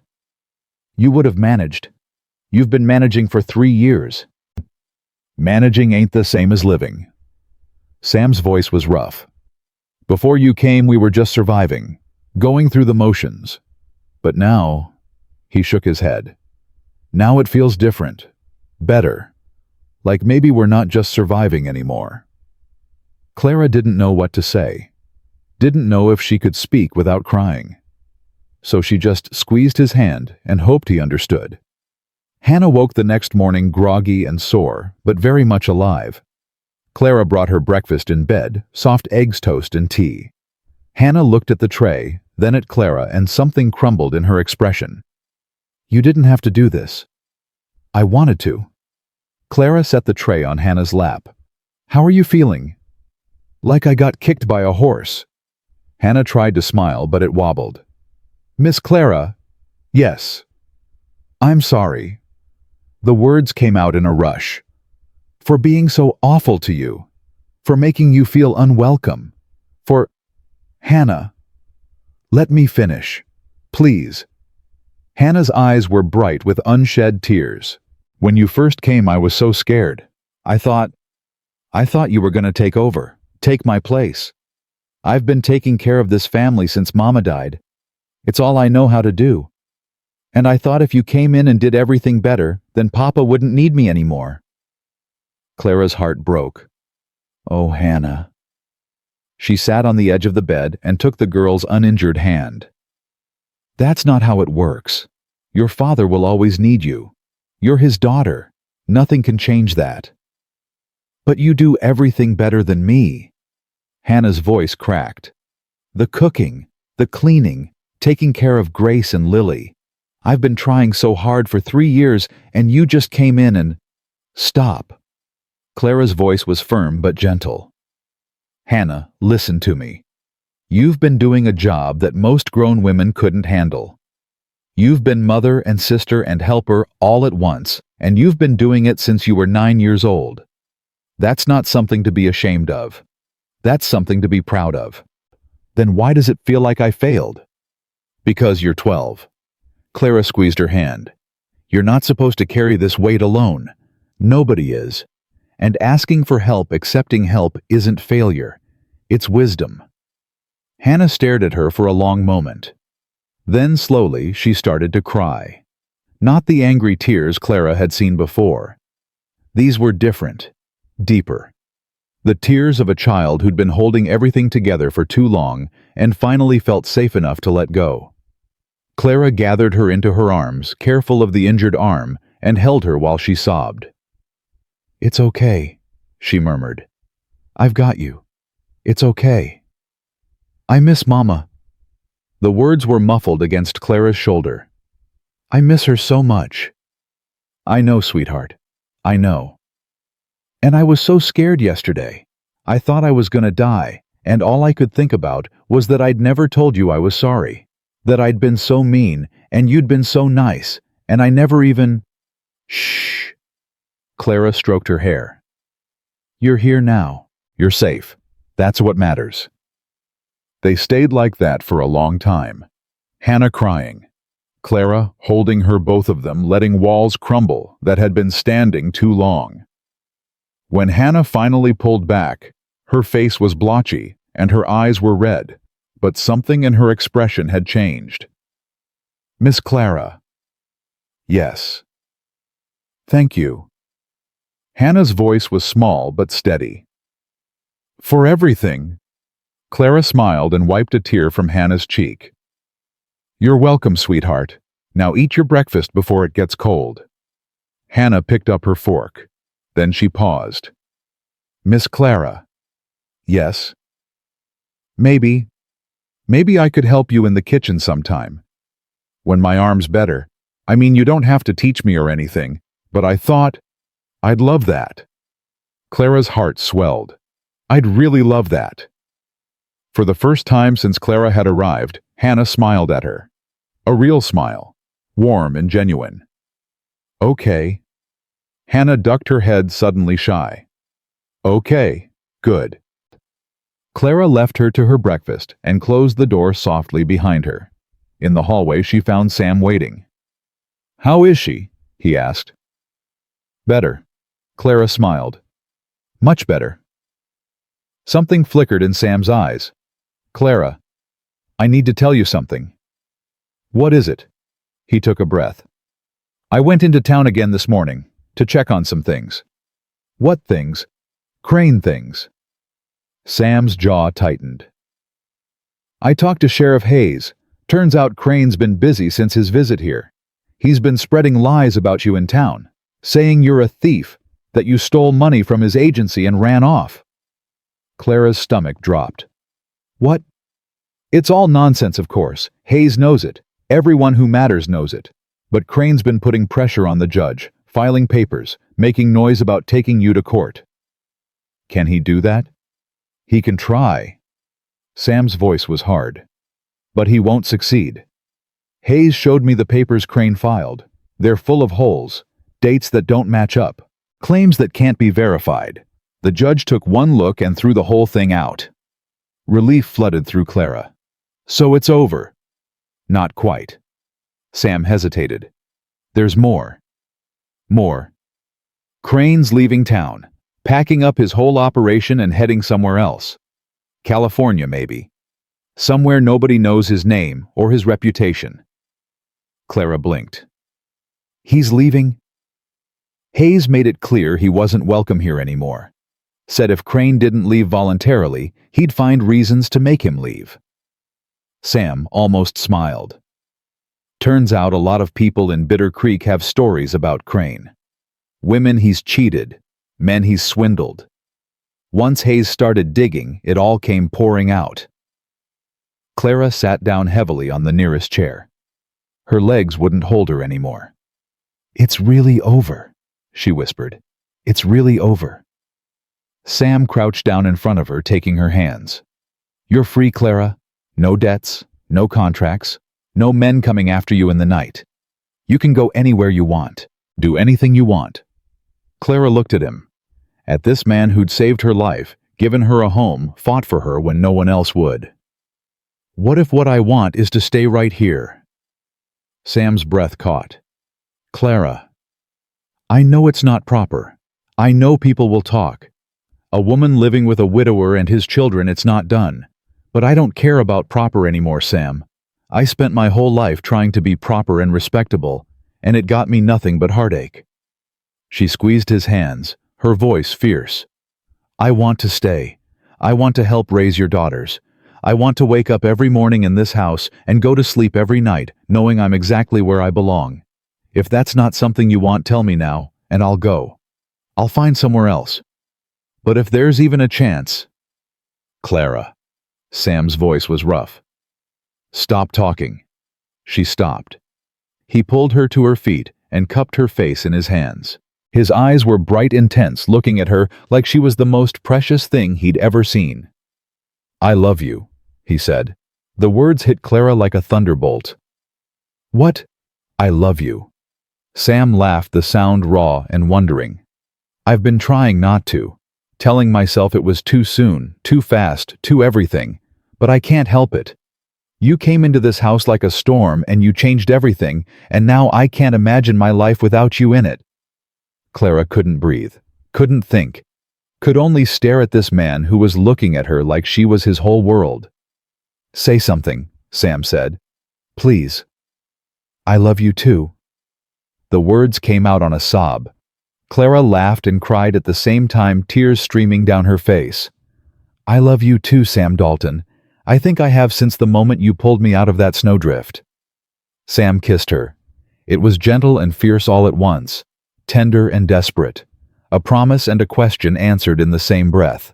When they finally pulled apart, Clara was shaking. What do we do now? She whispered. Now? Sam smiled, and it was like watching the sunrise. Now we tell the girls, and then we start building something. Together. Together! Clara tried the word out. It felt like hope, like home. Miss Clara Papa. They turned to find 3 girls standing in the hallway. Hannah was leaning on Grace for support, her injured arm cradled against her chest. Lily was bouncing on her toes, barely containing her excitement. Are you getting married? Lily demanded. Because if you're getting married, I want to be the flower girl. Grace can draw the invitations, and Hannah can... Lily. Hannah's voice was exasperated, but she was smiling. Let them answer first. Sam looked at Clara. Clara looked at Sam. What do you say? Sam asked quietly. Want to make it official? Clara thought about everything that had brought her here. The rejection in Boston, the nightmare with Crane, the frozen drift where she'd been ready to die. And she thought about what had come after. The rescue, the warmth, the family that had taken her in and made her one of their own. Yes, she said. Yes, I want to make it official. Lily screamed with delight. Grace burst into tears, and Hannah, serious-guarded Hannah, crossed the room and threw her good arm around Clara's neck. I'm glad you're staying, she whispered. I'm really, really glad. Clara held her tight, her own tears falling freely. Me too, sweetheart. Me too. Sam wrapped his arms around all of them, pulling his family close. His family, their family. And standing there in that hallway surrounded by love she'd never expected to find. Clara finally understood what it meant to come home. The news spread through Bitter Creek like wildfire. Sam Dalton was marrying the mail-order bride who'd been left to die in a snowdrift. The one Virgil Crane had tried to sell to Otis Burke. The one who'd fired a rifle at 2 grown men and hadn't flinched. Some folks thought it was romantic. Others thought Sam had lost his mind. And a few, the ones who'd known Martha, who'd watched Sam grieve for 3 long years, thought maybe, just maybe, he deserved a second chance at happiness. Clara tried not to care what people thought. She'd spent too many years worrying about reputation and respectability, and look where that had gotten her. But still, the whispers stung. Did you hear? She was a governess in Boston, got fired for improper behavior. I heard she stole money from Crane's agency. That's why she ran. Poor Sam. Taking in strays like he don't have enough on his plate. Clara heard it all. In the general store when she went for supplies. At church on Sunday morning. In the sidelong glances of women who should have known better. She held her head high and pretended it didn't hurt. But it did. One afternoon, about a week after Sam's proposal, Clara was in the general store picking up flour and sugar when she heard her name. "That's her," a woman's voice said, not quite quiet enough. "The Whitmore woman. Can you believe Sam Dalton's actually going to marry her?" "Desperate, I suppose," another voice replied. "3 girls to raise and no wife. He probably would have married anyone who walked through the door." Clara's hands tightened on the bag of flour. She wanted to turn around, wanted to confront them, wanted to tell them they didn't know anything about her or Sam or what they'd built together. But she didn't. She paid for her supplies and walked out with her back straight and her eyes burning. Sam was waiting outside with the wagon. He took one look at her face, and his expression darkened. "What happened?" "Nothing."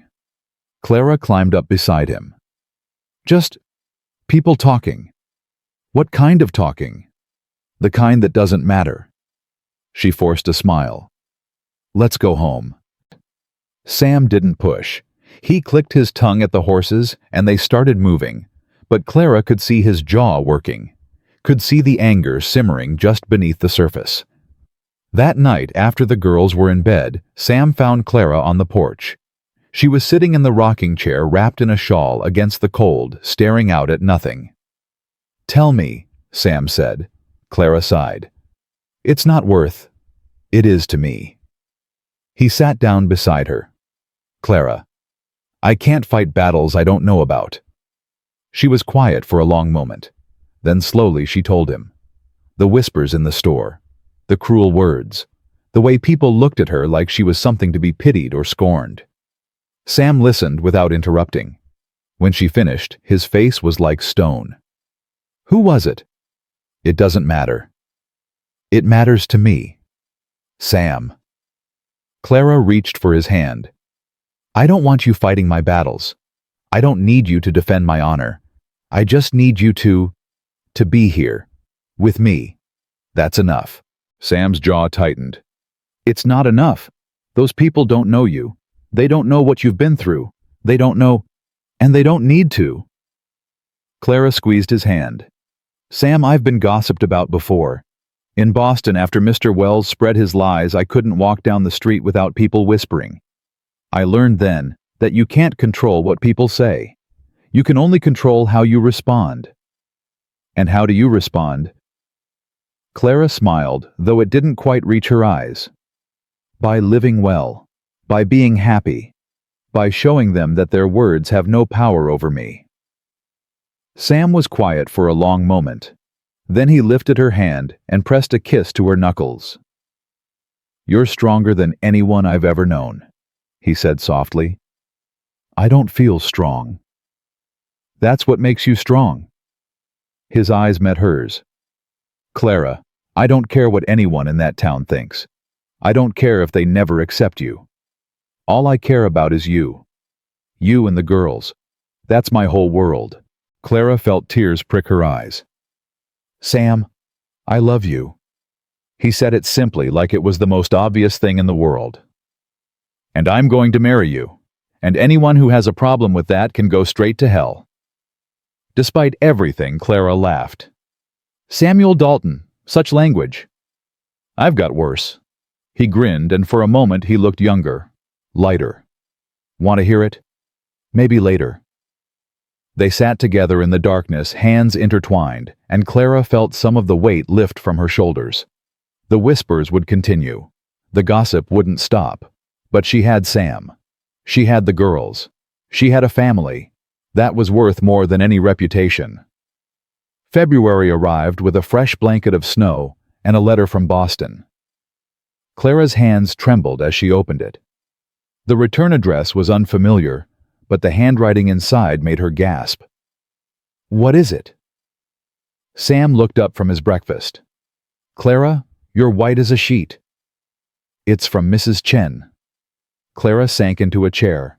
"The woman who ran the boarding house where I stayed. She was the only person in Boston who was kind to me after everything.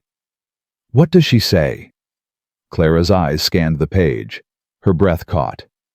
She says Mr. Wells is dead. Sam went still. The man who... Yes. Clara's voice was barely a whisper. He had a heart attack 3 weeks ago. And before he died, he confessed. Confessed. Clara looked up, tears streaming down her face. He told his wife the truth, that he'd lied about me, that he'd made advances and I'd refused, and he'd destroyed my reputation out of spite. Her hands shook so badly the letter rattled.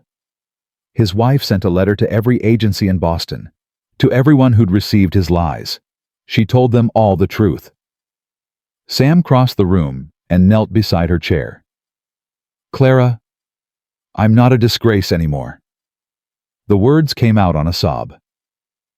All these years, I've carried this shame, this stain on my name, and now... She couldn't finish. Sam gathered her into his arms and held her while she cried. You were never a disgrace, he murmured against her hair. Never. What that man did was evil. The shame was his, not yours. I know that now. Clara pulled back, wiping her eyes. But for so long I believed it. I thought there must be something wrong with me, something that made men treat me like I was worthless. There's nothing wrong with you. Sam's voice was fierce. You hear me? Nothing. Clara nodded, still trembling. Mrs. Chen says she's sorry she couldn't help more when I was there, that she always knew Wells was lying, but she was afraid to speak up. She says she hopes I've found happiness. Have you? Sam asked softly. Clara looked at him, at this man who'd pulled her from the snow and given her everything she'd never dared to hope for. Yes, she said. I have. That evening, Clara showed the letter to the girls. Hannah read it first, her brow furrowed in concentration. When she finished, her face was hard with anger. That man was evil, she said flatly. I'm glad he's dead. Hannah. Clara was shocked. That's not... It's the truth. Hannah's chin lifted. He hurt you. He tried to ruin your life. And now he's dead and everyone knows the truth. That's justice. Clara didn't know how to respond. Part of her agreed with Hannah, a dark secret part that she wasn't proud of. But another part of her just felt tired. Tired of carrying the weight of what Wells had done. Tired of letting his cruelty define her. I don't want to think about him anymore, she said finally. I don't want to give him any more space in my life. Grace, who had been quietly listening, spoke up. Mama used to say that holding on to anger was like drinking poison and expecting the other person to die. Everyone went quiet. Your mama was wise, Clara said softly. Grace nodded, her eyes distant. She said the best revenge was living a good life, being happy, not letting the people who hurt you win. Clara reached over and squeezed Grace's hand. That's exactly right. Lily, who had been unusually quiet throughout this conversation, suddenly piped up. Miss Clara. Yes, sweetheart. Does this mean you're not sad anymore? Clara considered the question. The honest answer was complicated. She would probably always carry some of the scars from what had happened, but they didn't define her anymore. They were just part of her story. I'm not as sad as I used to be, she said finally. And every day I get a little less sad. Lily nodded seriously. That's good, because sad people don't make good mamas, and you're gonna be our new mama. The words hit Clara like a wave. She looked at Hannah, half expecting to see anger or resistance. But Hannah just nodded, her expression soft. She's right, Hannah said quietly. You're gonna be our mama, so you need to be happy. Clara couldn't speak. Her throat was too tight, her eyes too full. Sam appeared in the doorway, having come in from evening chores. He took in the scene, Clara crying, the girls gathered around her, the letter on the table, and raised an eyebrow. Everything okay? Everything's perfect, Clara managed. Everything's absolutely perfect. The wedding was set for March. Clara had wanted something small, just the family and maybe a few neighbors. But word had spread, and suddenly it seemed like half of Bitter Creek wanted to attend. "Let them come," Sam said when Clara worried about it. "Let them see what they missed. Let them see how wrong they were about you." So they planned a real wedding. Not fancy, neither of them wanted that, but proper. A ceremony at the church. A reception at the ranch. Food and music and dancing under the stars. Grace designed the invitations, her careful drawings making each one a small work of art. Lily appointed herself official flower girl and practiced walking down the aisle approximately 400 times. And Hannah helped Clara make her wedding dress. They worked on it together in the evenings, after the younger girls were in bed. Hannah's arm had healed well, though she still had a scar that would never fully fade. She said she didn't mind, said it reminded her that she'd survived. "I've never made a wedding dress before," Hannah admitted one night, her fingers careful with the delicate fabric. "Neither have I," Clara smiled. "We'll figure it out together." Like everything else? Like everything else. They worked in comfortable silence for a while. Then Hannah said quietly, "Miss Clara. You can just call me Clara now, you know." Or, Clara hesitated. Or whatever feels right. Hannah was quiet for a long moment. When she spoke, her voice was very small. "Can I call you Mama? Not to replace my real Mama, but because I want to. Because you feel like a mama to me now." Clara's hand stilled on the fabric. "Hannah." Her voice broke. "I would be honored, truly honored." Hannah ducked her head, but not before Clara saw the tears in her eyes. "Good," Hannah said gruffly. "Because Lily's been calling you Mama for weeks already, and I didn't want to be the only one still saying Miss Clara." Clara laughed, the sound wet with tears. "You could never be the only one of anything. You're Hannah Dalton. You're extraordinary." "I'm not." "You are." Clara set down her sewing and took Hannah's hands. "You've held this family together for 3 years. You've been mother and sister and helper and friend. You're the strongest, bravest 12-year-old I've ever known." Hannah's lower lip trembled. 13. My birthday was last week." Clara's heart clenched. "What, Hannah? Why didn't you say anything?" Hannah shrugged, trying to look casual and failing. "There was too much going on. With the wedding planning and everything, it didn't seem important." "Your birthday is always important." Clara stood up abruptly. Sam, come here." Sam appeared in the doorway, looking alarmed. "What's wrong?" "Hannah turned 13 last week, and nobody celebrated." Sam's face went pale. "Hannah, sweetheart, I'm so sorry. With everything that's been happening, I completely—" "It's okay, Papa." Hannah's voice was small. "Really, it doesn't matter." "It matters." Clara's voice was firm. "Sam, we're having a birthday dinner. Tomorrow. A proper one." "Clara, you don't have to." "I want to." Clara crouched down beside Hannah's chair. "Every birthday matters. Every milestone. And I'm sorry we missed yours, but we're going to make it up to you. Starting now." Hannah looked between Clara and her father, her eyes bright with unshed tears. "You really don't have to." "We want to," Sam said. "Clara's right. We should have remembered. I should have remembered." "Papa." "No." Sam crossed the room and pulled his daughter into a hug. "You've been taking care of us for so long, we forgot to take care of you. That stops now." Hannah buried her face in her father's chest, and Clara saw her shoulders shake with silent sobs. But these weren't sad tears. These were the tears of a girl who'd been strong for too long, finally letting someone else be strong for her. Clara put her arms around both of them, and they stood there together holding each other up. A family. Her family. The birthday dinner was a revelation. Clara made all of Hannah's favorite foods, fried chicken, mashed potatoes, biscuits with honey butter, and a chocolate cake that took her 3 tries to get right. Lily decorated the table with drawings and wildflowers she'd picked from near the barn. Grace had created a beautiful card with a portrait of Hannah that was so lifelike it made everyone gasp. And Sam gave Hannah a gift that made her cry all over again. "This was your mama's," he said, pressing a small velvet box into her hands. "She wanted you to have it when you were old enough." Inside was a delicate gold locket. When Hannah opened it, she found 2 tiny portraits, one of Martha and one of the whole family, including Clara. "Papa," Hannah's voice was barely a whisper, "where did you get the picture of all of us? Had it made in town last week." Sam's voice was gruff with emotion.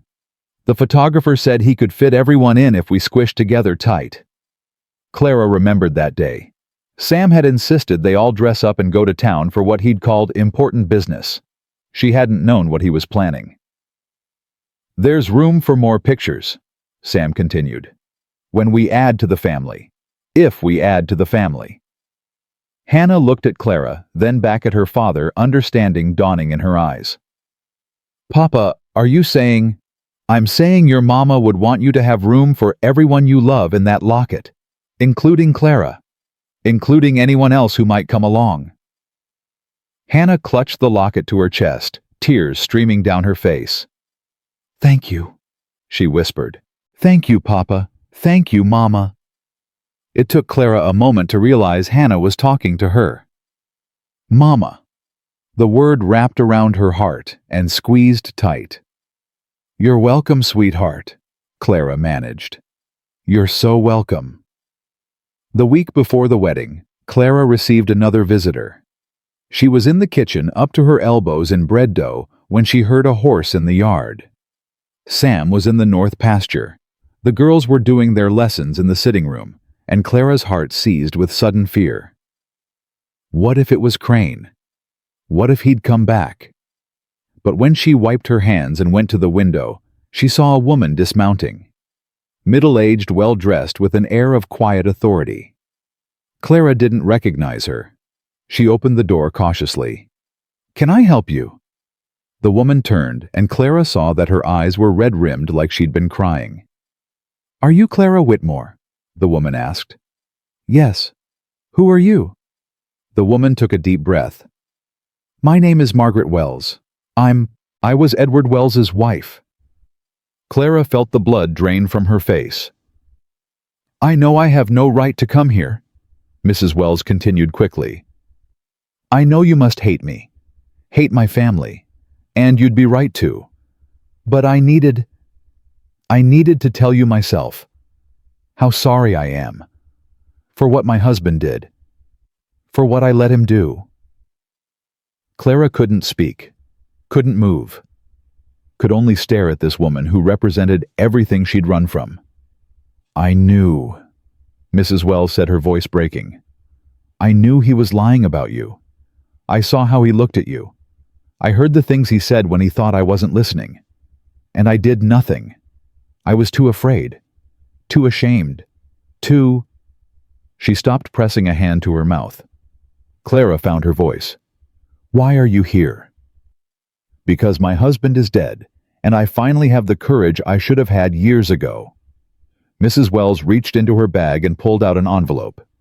"This is for you. It's not much. My husband left debts, and there's not much left after everything was settled. But it's something. For the pain he caused you. For the years you lost." Clara looked at the envelope but didn't take it. "I don't want your money. Please." Mrs. Wells's voice was desperate. "I need to do something. I need to make this right somehow. I know I can't undo what happened, but I can't live with myself if I don't try." Clara looked at this woman, this stranger, who carried her own burden of guilt and shame, and felt something unexpected. Pity. "Mrs. Wells," Clara said slowly, "I don't hate you. I don't hate your husband either. Not anymore." Mrs. Wells's eyes widened. "How can you not, after what he did? Because hatred is a poison." Clara thought of Grace's words, of Martha's wisdom passed down through her daughter. And I've spent too long drinking it." She took a step closer. "Your husband hurt me. He nearly destroyed my life. But he also, in a strange way, led me here. To this place. To this family. To the happiest I've ever been." Mrs. Wells stared at her. "You're getting married. I heard." "Yes, to a good man. A kind man. A man who pulled me out of a snowdrift and gave me a second chance." Then something good came from all this pain. Something did. Clara reached out and took the envelope, not because she needed the money, but because she understood that Mrs. Wells needed to give it. "Thank you for coming all this way, for telling me the truth." Mrs. Wells' shoulders sagged with relief. "Thank you for listening, for not hating me. I have better things to do with my life than hate people." Clara almost smiled. "I have a wedding to plan, children to raise, a future to build." Mrs. Wells nodded, tears streaming down her face. "I hope you find every happiness, Miss Whitmore. I truly do." "I already have." Clara watched her ride away, the envelope still in her hands. When Sam came home that evening, she told him everything. About Mrs. Wells's visit. About the money. About the strange peace she'd found in forgiving a dead man and his guilty wife. Sam listened without interrupting. When she finished, he pulled her close. "You're remarkable," he murmured. "You know that. I'm just trying to live well." Clara rested her head against his chest. "Like Grace said, the best revenge is happiness." "And are you happy?" Clara thought about the question. Really thought about it. She thought about the fear and desperation that had driven her to Wyoming. The rejection and cruelty she'd faced. The moment in that snowdrift when she'd been ready to give up. And she thought about what had come after. The rescue, the warmth, the family that had opened their hearts and made room for her. "Yes," she said finally. "I'm happy. Truly, deeply, completely happy." Sam kissed the top of her head. "Good. Because you deserve it. You deserve every good thing that's coming your way." Clara closed her eyes and let herself believe it. After all this time, after everything she'd been through, she was finally ready to accept that maybe, just maybe, she deserved to be happy. And in 3 days, she was going to marry the man she loved. The future had never looked brighter. The morning of the wedding dawned clear and cold, the kind of Wyoming winter day that made the world look like it was made of crystal. Clara woke before dawn, her heart pounding so hard she could feel it in her throat. For a moment she lay still in the darkness, listening to the silence of the house. This was it. This was the day everything changed. A soft knock at her door made her sit up. "Clara," Hannah's voice barely above a whisper. "You awake? Come in." The door opened and Hannah slipped inside, followed by Grace and Lily. All 3 girls were still in their nightgowns, their hair mussed from sleep. "We couldn't wait," Lily announced, bouncing onto the bed. "It's your wedding day. You're gonna be our mama for real." "Lily, shh." Hannah climbed up beside her. "You'll wake the whole territory." "I don't care, it's a happy day." Clara laughed, pulling all 3 girls close. "It is a happy day, the happiest day." Grace snuggled against her side. "Are you nervous?" "A little." Clara stroked her hair. "But mostly, I'm just grateful. Grateful for your father. Grateful for this family. Grateful that I get to be part of it." "You've been part of it for a while now," Hannah said quietly. "The wedding just makes it official." Clara's throat tightened. 2 months ago, Hannah had barely been able to look at her without suspicion. Now here she was, curled up in Clara's bed on her wedding morning, calling her part of the family. Some miracles happened slowly, Clara thought. One small moment at a time. "We brought you something," Grace said shyly. She pulled a small package from behind her back. "We made it together, all 3 of us." Clara unwrapped the package carefully. Inside was a handkerchief, beautifully embroidered with tiny flowers, and the letters CD intertwined with SD. Hannah did the letters, Lily said proudly. Grace drew the flowers, and I picked the colors. You also poked yourself with the needle about 100 times, Hannah added. I was helping. Clara traced the delicate stitching with her finger, her vision blurred with tears. It's beautiful, she whispered. It's the most beautiful thing I've ever seen. It's for luck, Grace explained. Mama had one when she married Papa. Grandma made it for her. We thought you should have one too. Clara pulled all three girls into a fierce hug. Thank you so much. Don't cry, Lily protested, squirming. You'll get your face all puffy for the wedding. Clara laughed through her tears. You're right, no more crying. At least not until the ceremony, Hannah said with a small smile. Then you're allowed. The girls helped Clara dress. Hannah did her hair, braiding it into an elaborate style that Martha had worn on her own wedding day. Grace had drawn a small portrait of Clara in her wedding dress, which she presented shyly, and which made Clara cry all over again. And Lily supervised everything, offering commentary and opinions that nobody had asked for. You look like a princess, Lily declared when they were finished. The prettiest princess in all of Wyoming. Wyoming doesn't have princesses, dummy, Hannah said. Then she's the first one. Clara looked at herself in the mirror. The dress she and Hannah had made together fit perfectly simple white cotton with delicate lace at the collar and cuffs. Her hair was swept up. Her cheeks flushed, her eyes bright. She looked like a bride. More than that, she looked happy. Are you ready? Hannah asked softly. Clara took a deep breath. I'm ready. The church was packed. Clara hadn't expected so many people. When she'd first arrived in Bitter Creek, she'd been invisible, just another failed mail-order bride destined to be forgotten. Now it seemed like half the town had turned out to watch her marry Sam Dalton.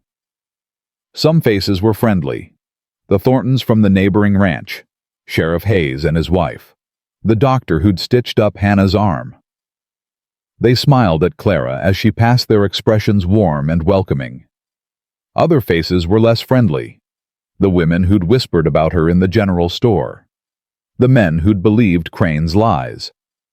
They watched with narrow eyes, probably expecting the wedding to be as much of a disaster as Clara's arrival had been. Clara held her head high and walked past them all. Sam was waiting at the altar. He wore his best suit, the one he'd worn to Martha's funeral, he'd told her, but he wanted to make new memories in it now. His hair was combed. His beard trimmed, his boots polished to a shine. But it was his face that made Clara's heart stop. He was looking at her like she was the most beautiful thing he'd ever seen. Like she was everything he'd ever wanted and hadn't dared to hope for. Like she was home. Clara walked down the aisle on trembling legs. The girls had gone before her. Lily scattering flower petals, with more enthusiasm than precision, Grace and Hannah walking solemnly behind. When Clara reached the altar, Sam took her hands.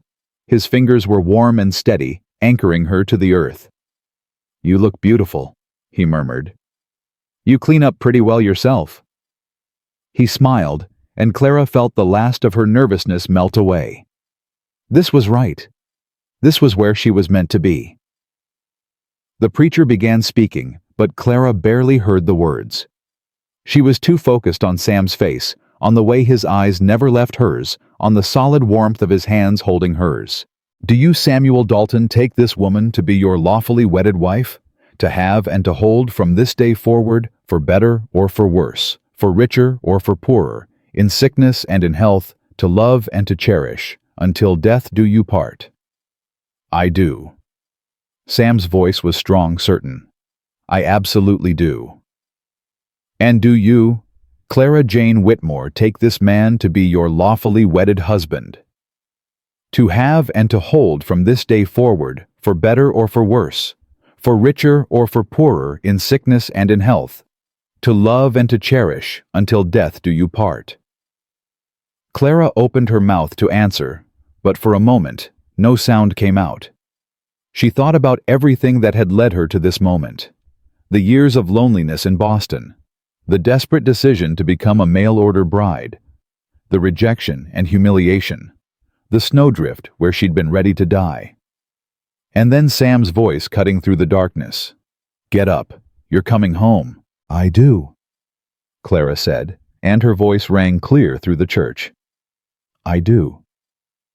"Then by the power vested in me, I pronounce you husband and wife." The preacher smiled. "Sam, you may kiss your bride." Sam pulled her close and kissed her, and the church erupted in cheers and applause. When they finally broke apart, Clara was laughing and crying at the same time. Sam's eyes were suspiciously bright too. "Hello, Mrs. Dalton," he said softly. "Hello, Mr. Dalton?" Behind them, Lily's voice rang out over the crowd. "They're married now. That means Clara's our mama forever and ever." "Lily?" Hannah hissed. "Be quiet." "I don't want to be quiet. I'm happy." Clara turned and opened her arms. All three girls rushed into them, and suddenly she was holding her family, her whole family, while the town of Bitter Creek watched. Some of the faces that had been suspicious before looked different now, softer, like maybe they were starting to understand that Clara wasn't what the gossips had painted her to be. But Clara didn't care about them anymore. She had Sam, she had her daughters, she had a home. That was all she'd ever wanted. That was everything. The reception was held at the ranch. Tables had been set up in the barn, which had been cleaned and decorated with ribbons and winter greenery. A fiddler played in the corner, and people danced and laughed and ate until they couldn't eat anymore. Clara danced with Sam first. He held her close, his hand warm on her back, and they swayed together while everyone watched. "How does it feel?" he asked quietly. "Being a married woman. Different." Clara smiled up at him. "Good different. Like I finally fit somewhere." "You fit here." Sam pulled her closer. "You fit here since the moment I pulled you out of that snowdrift." "I didn't feel like I fit, not at first." "Neither did I after Martha died." Sam's voice was soft. "Felt like a piece of me was missing, like I was just going through the motions waiting for something, but not knowing what." He tilted her chin up, making her meet his eyes. "Then you came, and suddenly I wasn't waiting anymore." Clara stretched up and kissed him right there in front of everyone. When she pulled back, she saw Hannah watching them from across the barn. The girl was smiling, really smiling, in a way Clara had never seen before. "Your daughter's watching," Clara murmured. "Our daughter," Sam corrected. "They're all ours now. Our daughter. Our daughters." Clara had to blink back tears again. Later, Clara found herself sitting with the girls while Sam talked to some of the ranchers about spring planting. "Mama," Lily tugged at her sleeve. "Can I ask you something?" The word still sent a jolt through Clara's heart. Mama. She didn't think she'd ever get used to it. "Of course, sweetheart." "Are you gonna have babies?" Clara nearly choked on her punch. "Lily." "What?" "It's a fair question. Married people have babies. Everyone knows that." Hannah groaned. "Lily, you can't just ask people that." "Why not?" "Because it's private." "But she's our mama now. We're family. Family isn't private." Clara recovered enough to speak.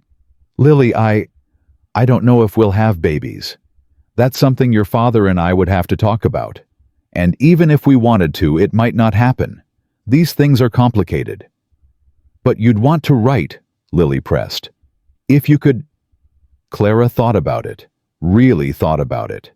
2 months ago, she'd been alone in the world. No family, no future, nothing to hope for. Now she had 3 daughters and a husband who loved her. She had a home and a purpose and people who needed her. Did she want more? "I think," Clara said slowly, "that whatever happens, I already have more than I ever dreamed of. You 3 are more than enough for me." Lily considered this. "But a baby would be nice too." "Lily," Hannah and Grace said together. Clara laughed. "Maybe someday. We'll see." Lily nodded satisfied. Then she bounced off to dance with some of the other children, her attention span exhausted.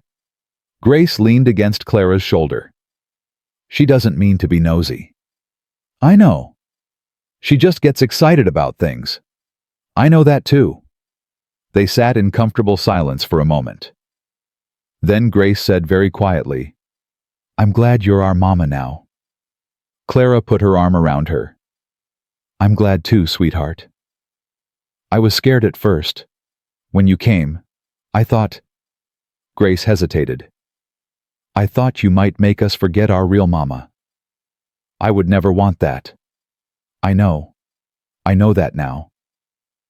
Grace looked up at her, and Clara saw Martha's eyes looking back, that same quiet wisdom, that same gentle strength.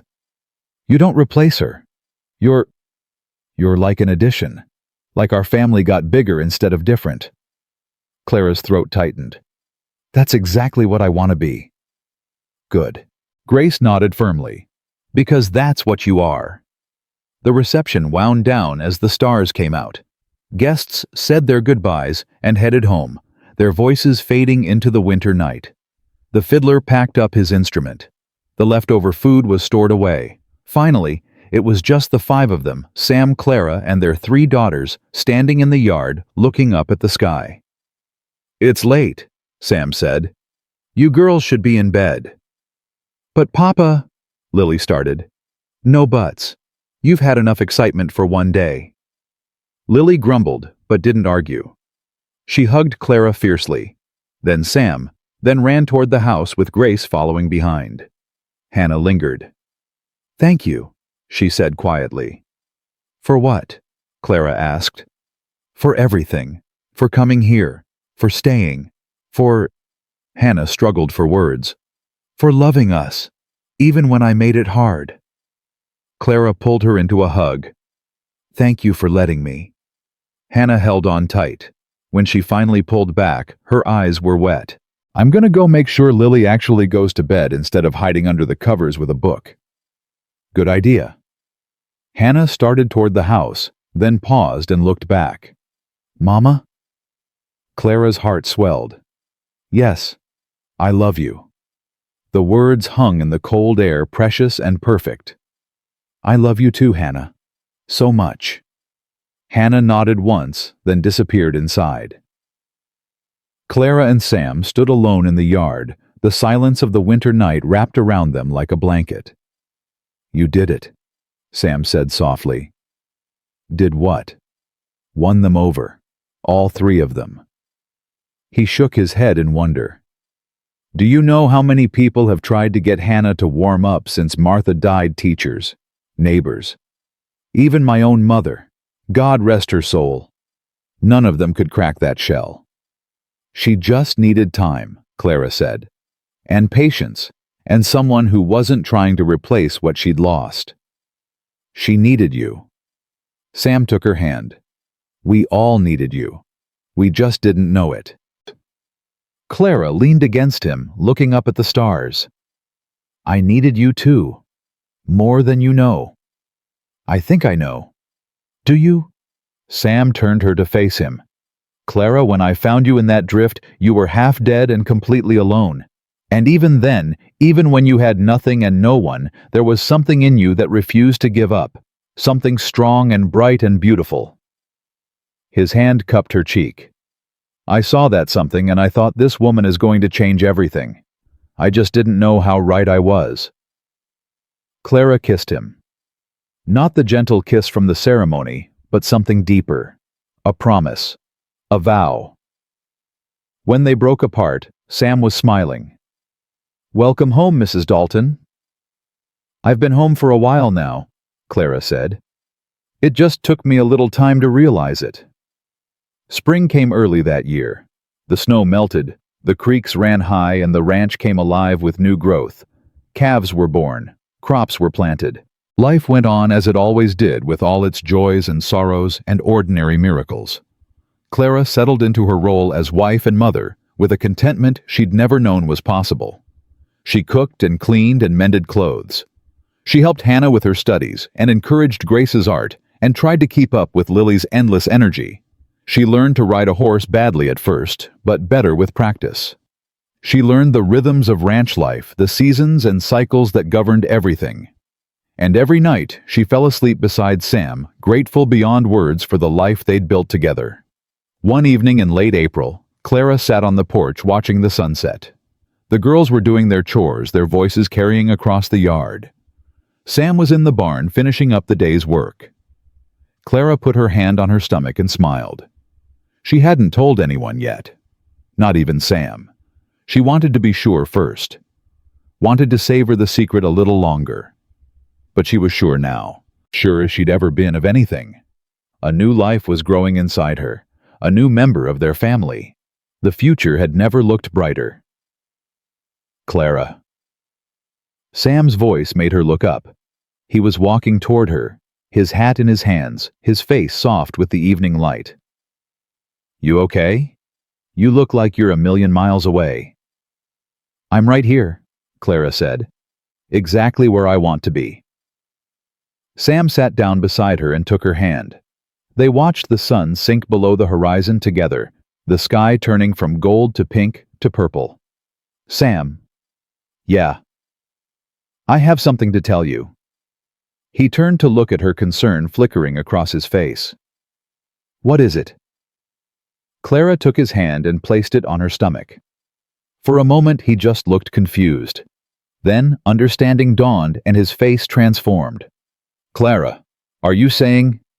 I'm saying we're going to need another place at the table. Sam's whoop of joy could probably be heard in the next county. He pulled her into his arms, laughing and crying at the same time, holding her like she was the most precious thing in the world. When, he managed. How long have you known?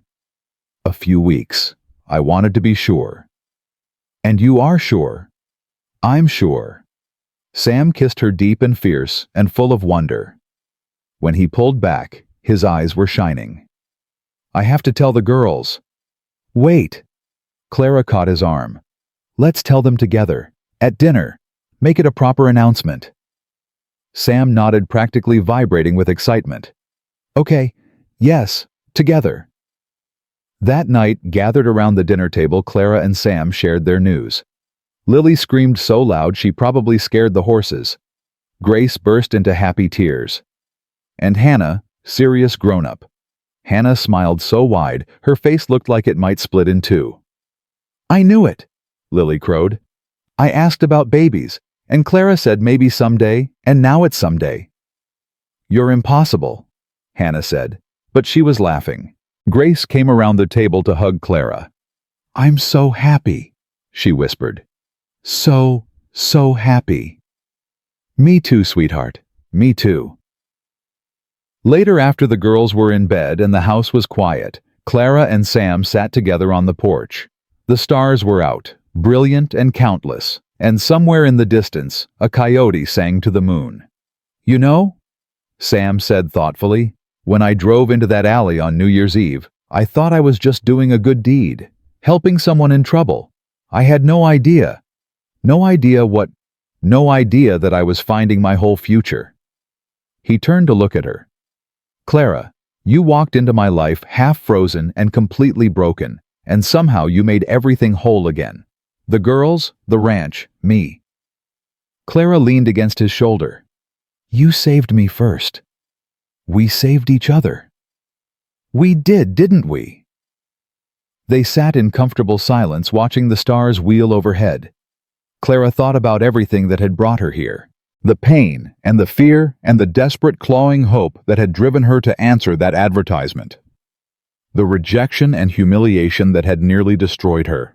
The snowdrift where she'd been ready to let go. And then this man, this family, this life she'd never dared to dream of. She'd been sold like cattle and abandoned like trash. She'd been left to die alone in the cold. But she hadn't died. She'd been found. She'd been chosen. She'd been loved. And now, with Sam's hand in hers and their children sleeping peacefully inside, and a new life growing beneath her heart, Clara finally understood what it meant to come home. Home wasn't a place. It was people. It was belonging. It was choosing each other day after day through all the storms and sunshine that life could throw at you. Clara had spent her whole life searching for somewhere she belonged. She'd finally found it. Sam? Yeah. Thank you. For what? For stopping that night. For carrying me out of the snow. For giving me a chance when no one else would. Clara's voice caught. For showing me what love really looks like. Sam squeezed her hand. Thank you for saying yes. To what? To everything. To staying. To marrying me. To being a mother to my girls. To building this life with me. He lifted her hand and kissed it. Thank you for being brave enough to start over. Clara smiled through her tears. She had been sold like cattle and abandoned like trash, but she had risen from that frozen drift like a phoenix from ashes. She had found love in the most unexpected place. She had built a family from broken pieces and boundless hope. And now sitting on this porch under these Wyoming stars, Clara Jane Dalton finally knew the truth. She wasn't just surviving anymore. She was living. She was loved. She was home.